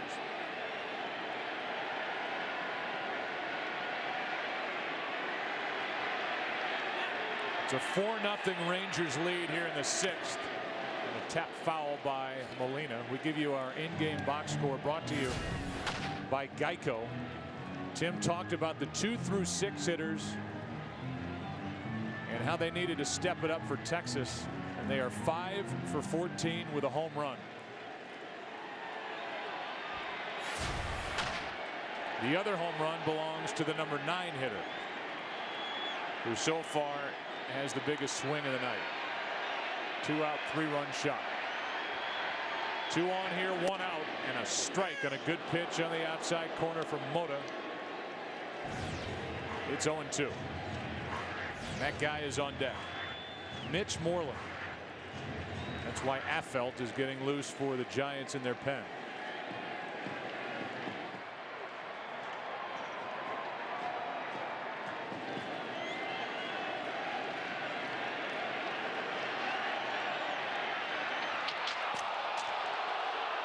Mota is bothered by Kinsler behind him. Guillermo is also bothered by a 6'4" frame. It makes him very difficult to make a move like that. The turn, the reverse turn to get the runner at second base. Counts 0-2 on Bengie Molina. To the left side, Renteria will go to second. Out over to first, a big double play. Well turned by Renteria and Sanchez. 4-0 into the 7th. Texas on top. Back after this from your local Fox station.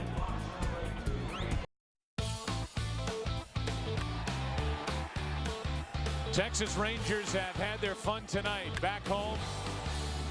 Done it on the mound, done it at the plate. Colby Lewis is taking care of the pitching. Mitch Moreland and Josh Hamilton provided the offense. 4 runs, 7 hits tonight compared to nothing on 3 hits for the Giants. 7th inning now, and Burrell, who has struck out twice, takes a strike. It's Burrell, then Cody Ross, then Uribe. If anybody gets on the DH, Sandoval. This is still a game, and the Giants trying to jump back and get something started against Colby Lewis. Yeah, right now they have 9 outs to score at least 4 runs. And realize that the young closer for Texas is waiting in the wings. And Ron Washington told us before the game, even though to this point he hasn't used him for more than 4 outs, it's a different situation. And kind of laughed. He said, some of the things I said I would never do, now I find myself contemplating. Burrell pops it up, left side, foul, and that will get out of play. So Neftali Feliz is waiting and will pitch tonight no matter what. He hasn't worked in a while. Geico in-game box score for the Giants. Only 3 hits, 1 extra base hit. That belongs to Huff. It came with 2 outs in the 6th. There's Neftali. Just 22 years old. Burrell pops one right side. Out of play. Still 1-2. For the Giants in their postseason history, their largest comeback win, 4 runs when they trailed in 1921 in Game 3 to the Yankees. That was 2 years after World War I ended. The 1-2 popped up, foul ball, again out of play.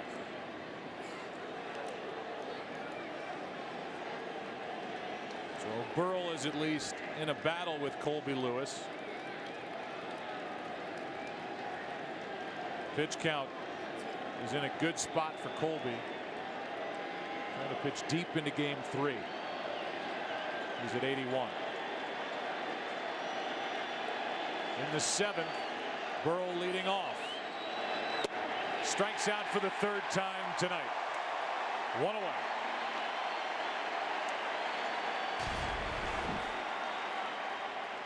That slider has been Colby Lewis's friend in the postseason. That's a dime spin. When it's gripped tightly, it spins with a smaller spin spot that catchers used to refer to as dime spin compared to a quarter spin. Usually quarter spin are very loosely held sliders and not the proper sliders to throw. Cody Ross is 0 for 1 with a walk. He's flied out, took a strike. That's out. Ball and a strike as Affeldt is getting ready to work. Moreland is due up first in the bottom of the 7th. The 1-1. In on the hand, strike 2.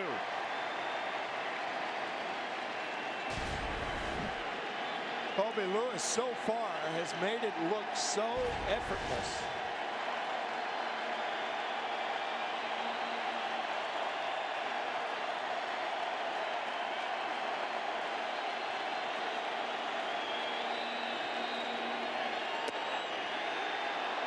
Molina tried to pull it back in. 2-2.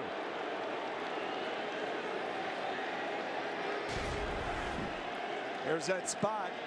Molina sitting outside and the slider outside. Full count.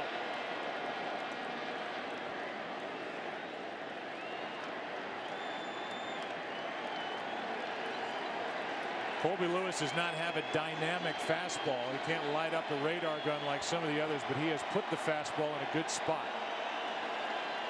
3-2. High fly ball into deep left center. Back at the wall. Home run, Cody Ross. And it's a 4-1 Texas lead here in the 7th. Home run number 5 of this postseason for Cody Ross. And it's a 3-run game. That's one fastball that Lewis did not locate well. That ball up and in, and Cody Ross showed the National League Philadelphia Phillies how he could hit the inside fastball. Home run number 5 on the postseason. And a quick visit from Mike Maddox, the pitching coach. Shutout is gone for Lewis, and this is just a 3-run game. Now it's Uribe, and action starts for the Rangers in their bullpen with Darren Oliver.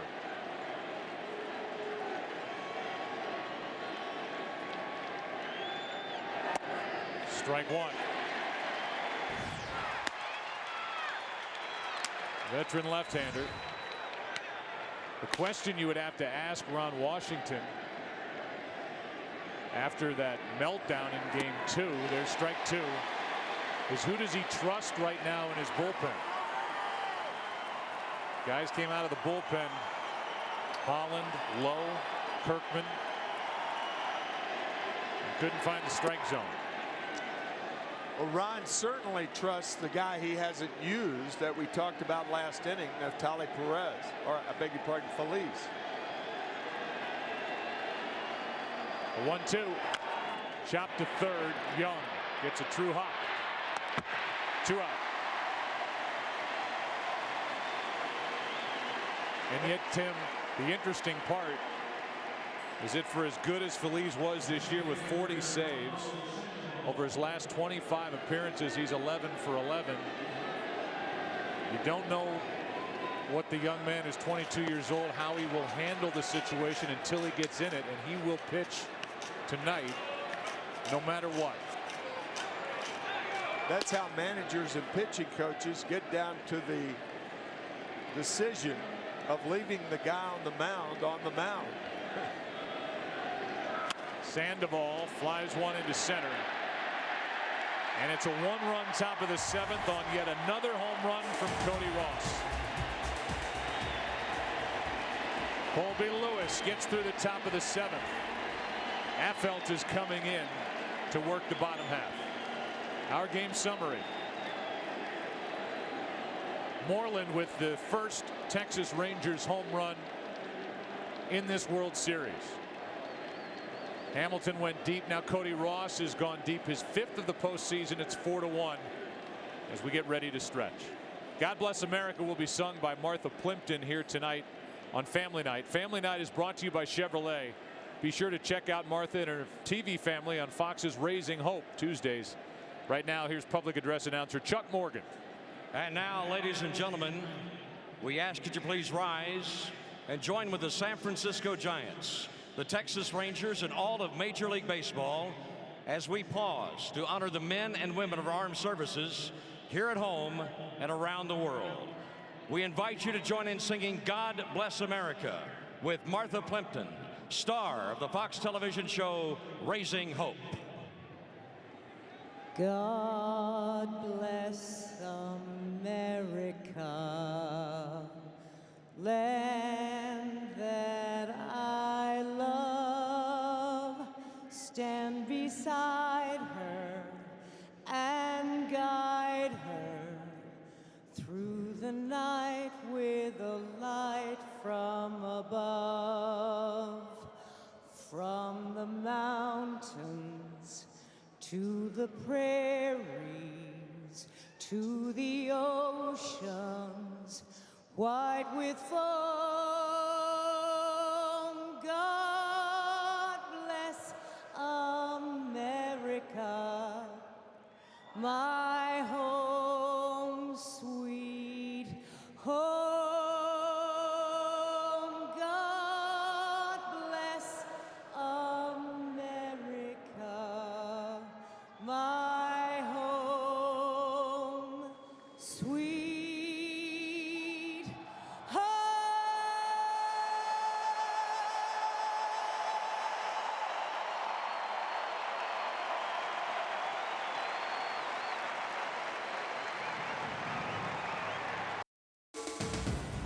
The World Series on Fox is sponsored by AT&T.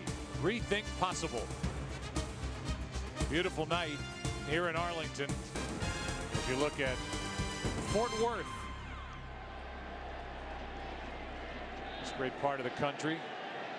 And right now, with a football team, the Dallas Cowboys 1-5, the Texas Rangers have stepped into the void, and they have brought their fans to the World Series for the first time in franchise history, down 2-0. Leading here in game 3, 4-1. Bottom of the 7th, Affeldt takes over. Moreland grounds to first, and Huff to the bag, 1 out.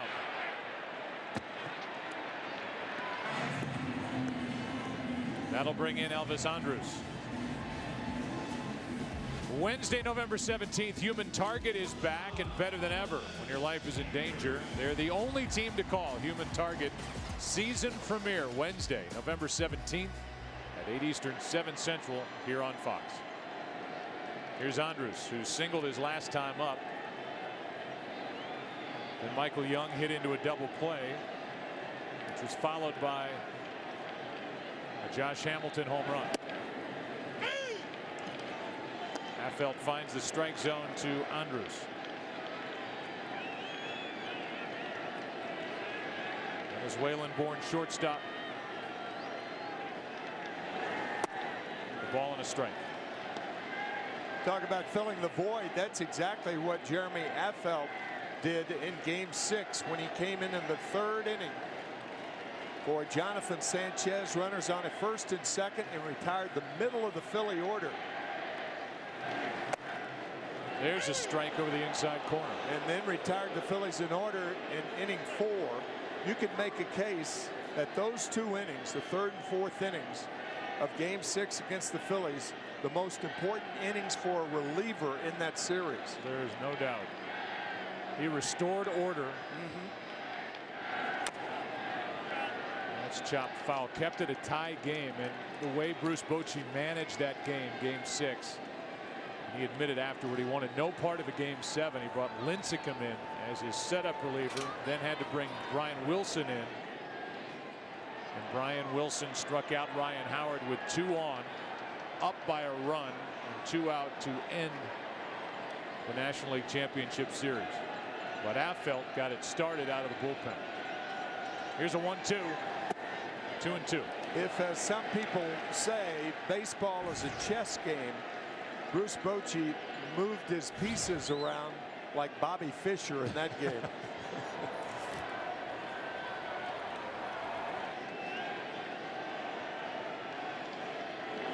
Here's one up the middle. Andrus 2 for his last 2.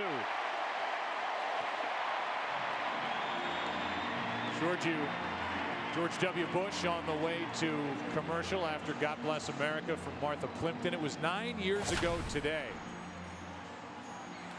Magical moment, and it certainly was. Brought to you by Warner Brothers Pictures, Harry Potter and the Deathly Hallows Part 1 in theaters November 19th. And we were there in 2001, the year of 9/11, and the political party that night didn't matter. Standing on that mound at Yankee Stadium and firing a strike is a World Series moment I'll never forget. Nor I. And he will throw out the ceremonial first pitch tomorrow night here in Arlington with his father. George W. Bush, who was the managing general partner from '89 to '94 when he was then elected governor in November, maintained interest in the ownership group, which held on to it until 1998 when Tom Hicks took over.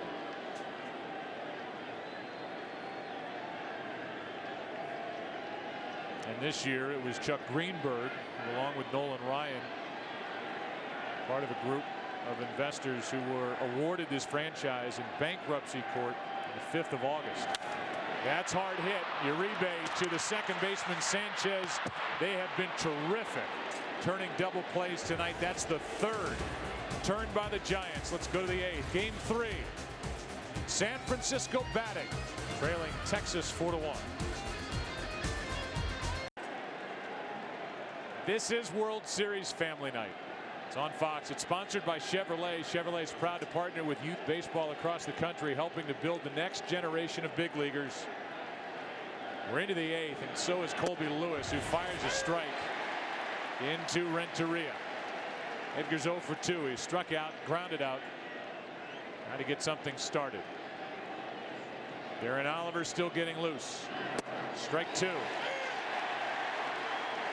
And Oliver has been joined by O'Day.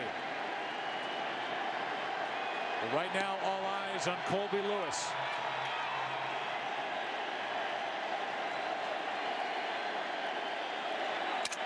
Shattered bat, pop up, 1 out.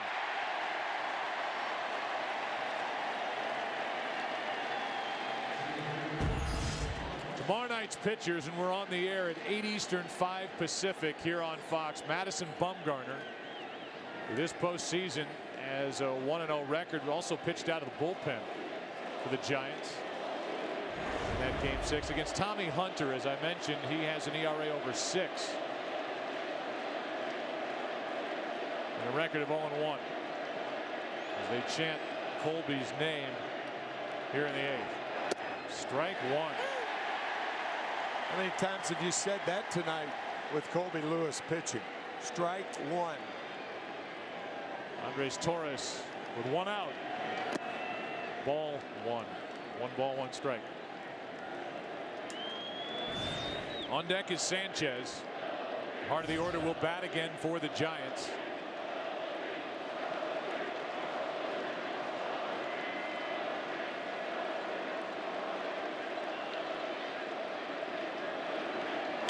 Fly ball into deep right field, back at the wall. Frank Gore leaps, and it's a 2-run game. Andres Torres gets his first of the postseason. It's 4-2 here in the 8th.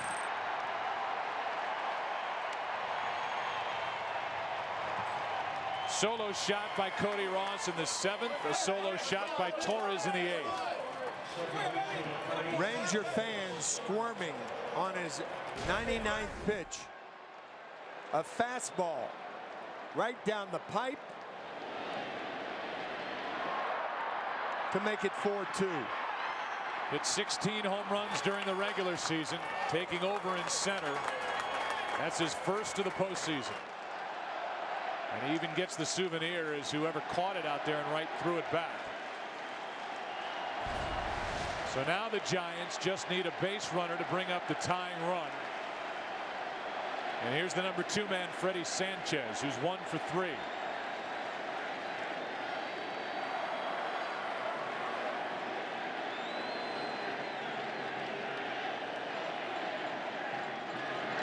Line drive into left field. Back is Cruz for the catch. Allowed second out.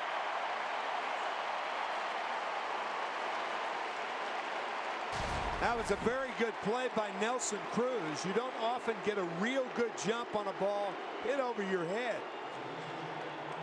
The home run by Torres, and now the rocket by Sanchez.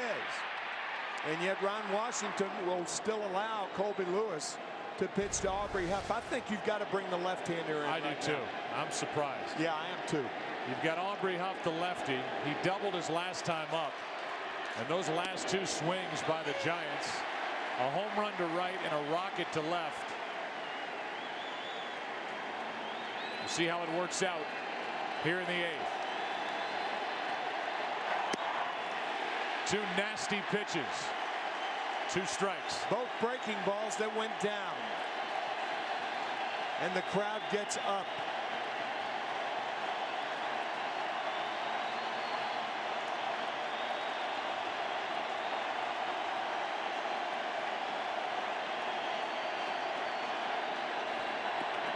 That hits Huff, and that will bring the tying run to the plate. Now that's certainly all I would think right now with the tying run coming up, but trying to be too fine, Aubrey Huff gets hit in the right foot. And Huff happy to be hit. Backed up in the count 0-2, and that is the end of the night.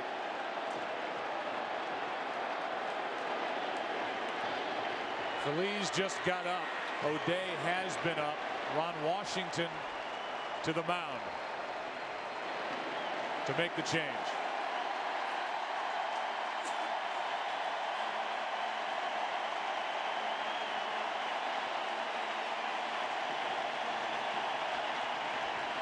O'Day coming in.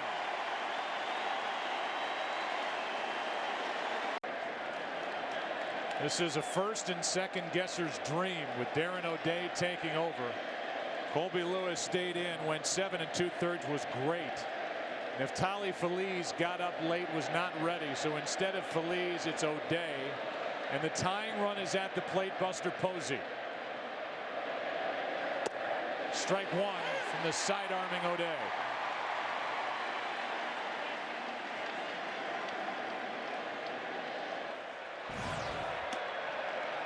Feliz getting loose with Pat Burrell on deck. But this is O'Day, who's given up a home run in this series to Uribe, and Posey, who hasn't hit one in the postseason. Strike two. Two curves.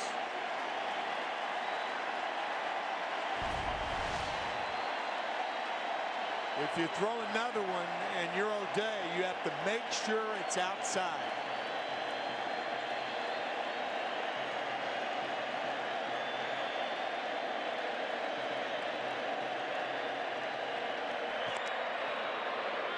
And the Texas Rangers are down 2-0.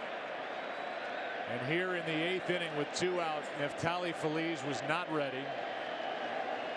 Darren O'Day was up with Darren Oliver. And after Huff was left in there to pitch or hit against Colby Lewis, was hit on the foot. It's O'Day trying to end the top of the 8th. Is 0-2. Popped up right side. And out of play. The thing is, if you bring in Darren Oliver to pitch to Huff, then that gives Neftali Feliz a chance to warm up. And you set O'Day down, and that way you have your best in to pitch to Buster Posey instead of relying on a middle reliever instead of a short reliever. Closers in the pen. O'Day is on the mound, and here comes an 0-2. That spins Posey off the plate. O'Day has been the setup man for Neftali Feliz. But in this situation, down 2-0, with the tying run at the plate, you look at the troubles for the Rangers bullpen in this World Series. Let's see how this works out for Texas. The 1-2. Wouldn't chase it. Good job by Buster Posey, 2-2.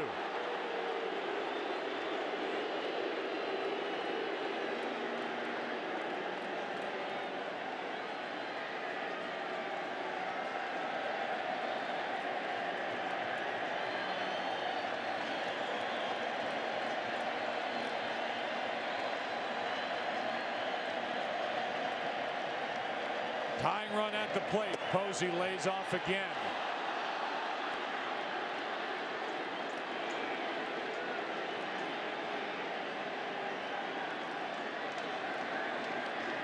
A home run by Torres in the inning. Sanchez lined hard to left.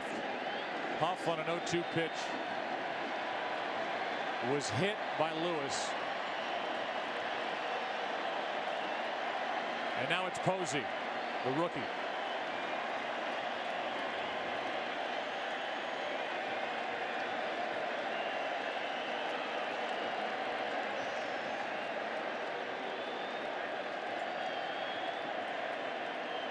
Runner will go with the pitch.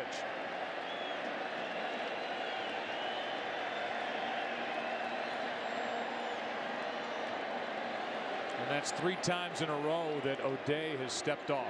I think he wants to throw the curveball. He and Molina making sure, and that's what you do. You have your pitcher shaking you off a couple of times. You go out and talk to him, make sure, and throw the ball with conviction.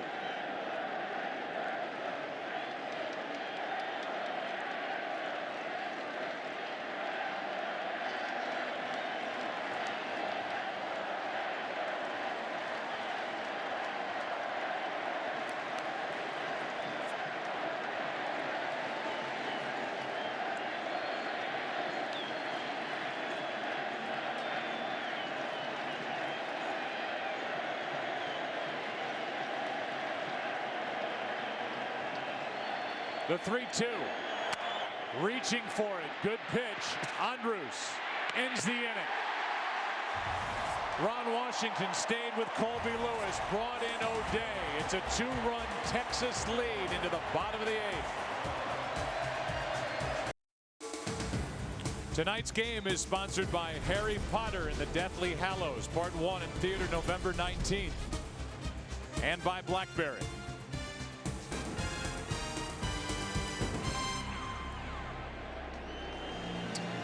So in the distance, the home of the Dallas Cowboys, Cowboys Stadium. Tomorrow it's a Fox NFL Sunday doubleheader, beginning with the Packers and the Jets. The Redskins, Lions, Panthers, Rams. Then it's America's Game of the Week. Randy Moss returns to New England to take on Tom Brady and the Patriots. And then all that intrigue with Brett Favre, Willie or won't he? Here's Hamilton. Affeld misses up and in, ball 1. Coverage begins tomorrow at noon Eastern, 9 a.m. Pacific. The Ford Fox NFL pregame show brought to you by the all-new Ford Edge Drive 1. Hamilton homered his last time up.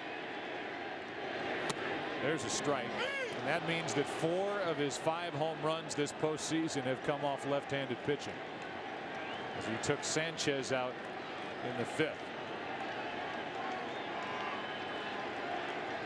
Now the top of this 8th inning unfolded is what can make this game so much fun, as Hamilton chops it foul and all the decisions that a manager has to make as Ramon Ramirez gets loose for the Giants in their pen. Bottom line, as it was in game 2 for Ron Washington, whatever the moves are, if guys come in and they can't throw strikes or they're ineffective, it doesn't matter. And we're going to bring Ozzie Guillen in, manager of the White Sox and a member of our team here in Arlington during this bottom of the 8th.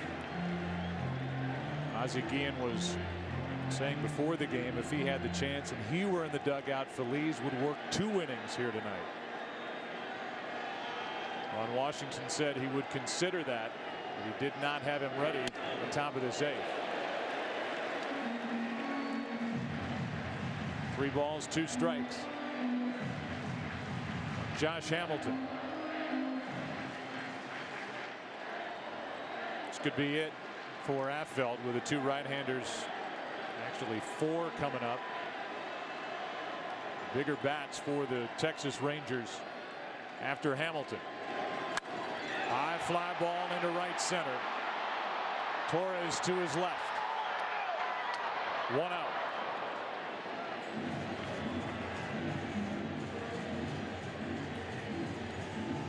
So with Ramon Ramirez ready and Vladimir Guerrero coming up, we'll take a break, then have Ozzie Guillen join us here in Arlington.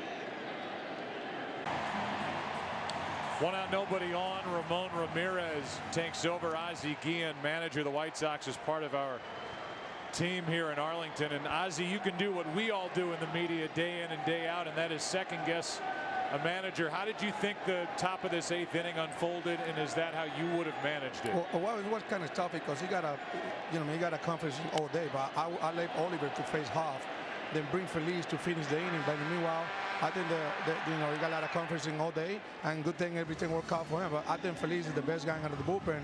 I was surprised, using at least with 2 out. Yeah, he left Feliz, who's now getting ready in the bullpen. And as we said, managers make moves, but players have to execute. And Darren O'Day, to his credit, ran the count full and made a very good pitch on 3-2 to make Buster Posey reach for it in the inning. There are no guarantees, huh?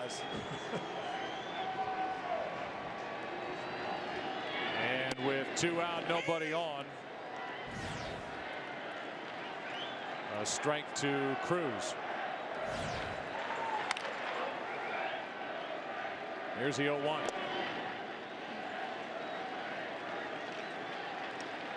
Ozzie, sometimes you make the right pitches, you make the right moves, and the bullpen comes in and they may hang what they would normally have as a good pitch.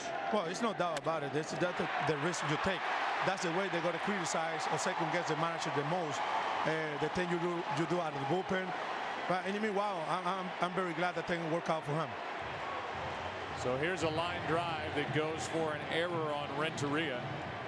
Hard hit, but looked like it went right through his glove. With 1 on, 2 out, Ian Kinsler will be the hitter. Just off the edge of his glove.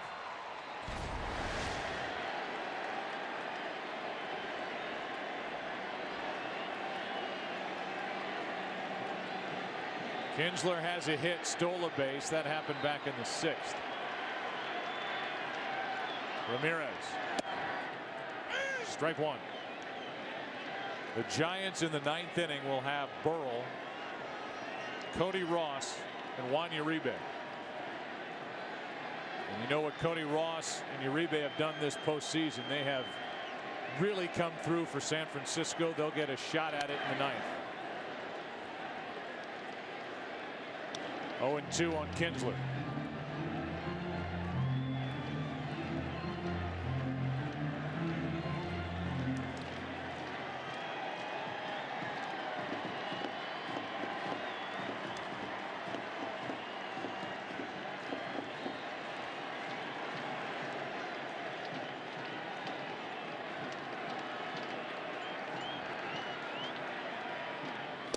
And a strikeout ends the 8th.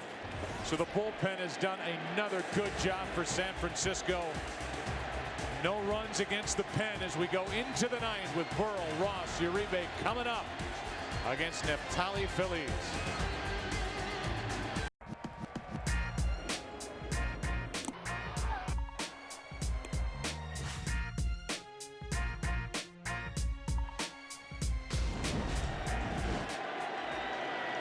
Here is the first postseason save opportunity for Neftali Feliz. And he pumps in a 96-mile-per-hour fastball to Pat Burrell. So the Rangers, their fans wondering what they're going to get. For some of the Giants fans, they're wondering too. The 22-year-old right-hander.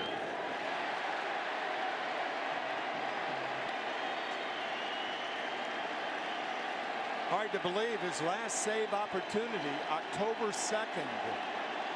Trying to save game 3. With his Rangers down 2-0. Burrell has struck out 3 times tonight. Breaking ball stays inside.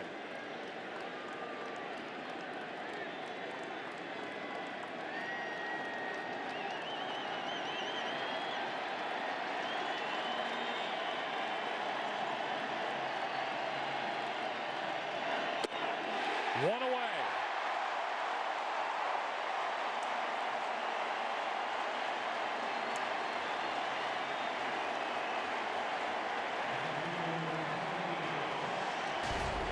Texas smoke. Electric stuff from Neftali Feliz. And now Pat Burrell has struck out 8 of 9 at bats. Walked a few times. Still looking for his first hit. Struck out 4 times tonight. Here's Ross. Strike 1. 98. Ooh. You see the production from Cody Ross. It was a late addition off waivers from the Marlins. He is homered tonight. He's also walked. Wow.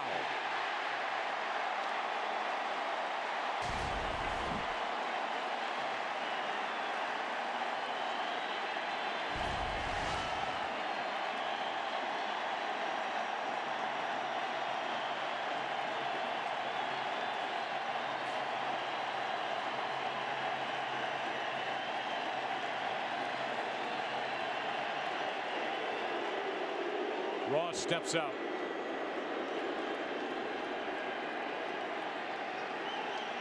There's a guy on the right that knows what it's like to throw 97. Nolan Ryan. Fly ball into right. Back Francoeur. 2 out.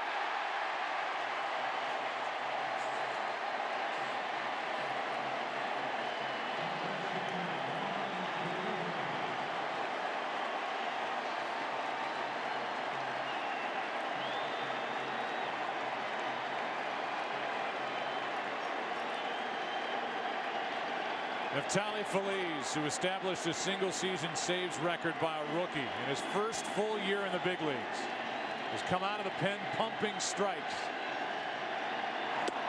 Ball 1 to Uribe.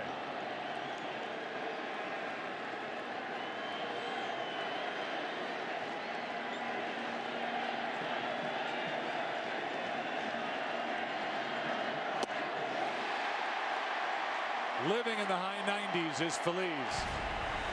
Really no real reason to go away from that pitch.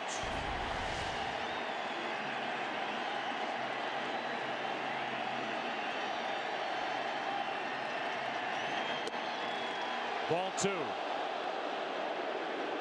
99. Hardest of the inning.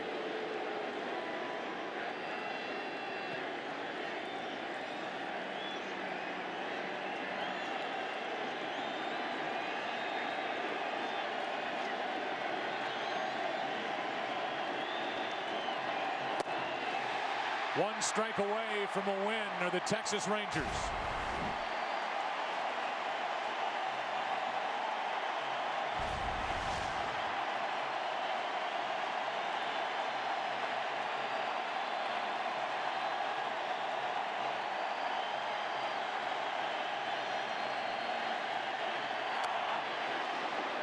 .99 from Feliz.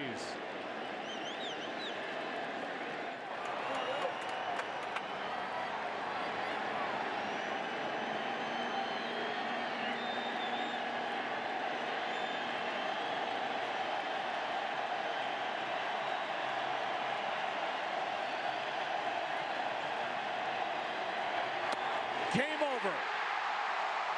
Feliz slams the door.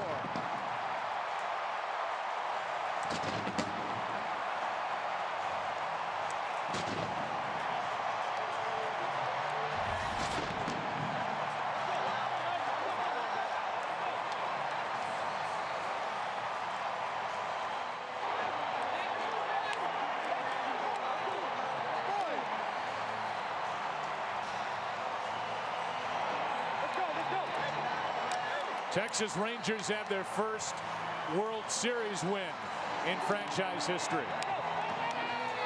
The pitcher whose last name translated means happy will send these fans packed into Rangers ballpark onto the streets happy here after game 3.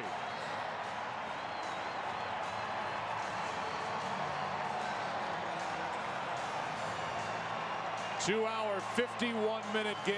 Colby Lewis is undefeated in the postseason at home. A big out picked up by Darren O'Day in the 8th on a ground ball off the bat of Buster Posey, and then Feliz blew away the Giants in the 9th. Down to Ken Rosenthal. Thanks, Joe. Colby, you won both your ALCS starts coming off losses to the Yankees. You won tonight with the team down 2-0.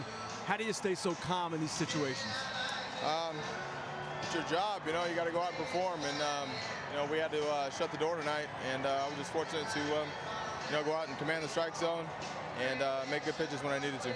20-pitch first inning, and then after that you got into a groove. What changed? My off-speed stuff. I felt like I was commanding my off-speed stuff a little bit better. I was having a tough time trying to get the fastball into lefties, but was able to command the slider a little bit and kept them off balance. How about the feeling in the stadium tonight? They were chanting your name. You walked off the field to a tremendous ovation. Yeah, I was just really excited to come back home. I knew that with these fans here that we are definitely an advantage. So I just want to thank everybody that showed up tonight. Also my beautiful wife and son, my family that got to come out, my friends that flew all the way from California. So it was definitely a good time, and I'm glad we came away with the win. Finally, 8th inning, you gave up the home run to Torres. You had the hard hit ball by Sanchez. How surprised were you that Ron Washington left you in to face Huff? You know, I mean, I felt like I've been throwing the ball pretty good all night, and it just kind of shows that he had some confidence in me, and I jerked that curveball to hit Huff, but, you know, my pitch count was up there, so he came and got me. No big deal. Colby, thanks a lot. Congratulations. Joe, back to you. All right, Kenny, congratulations to Colby Lewis. Fantastic here again tonight for the Texas Rangers, who win Game 3 4-2, and now the Giants lead 2-1. The final swing, high heat, too much for Uribe. Feliz gets the save, his first since October 2nd. The Rangers celebrate. Nolan Ryan standing and applauding. We'll take a break, come back, and the guys will be on the other side. 4-2, Texas.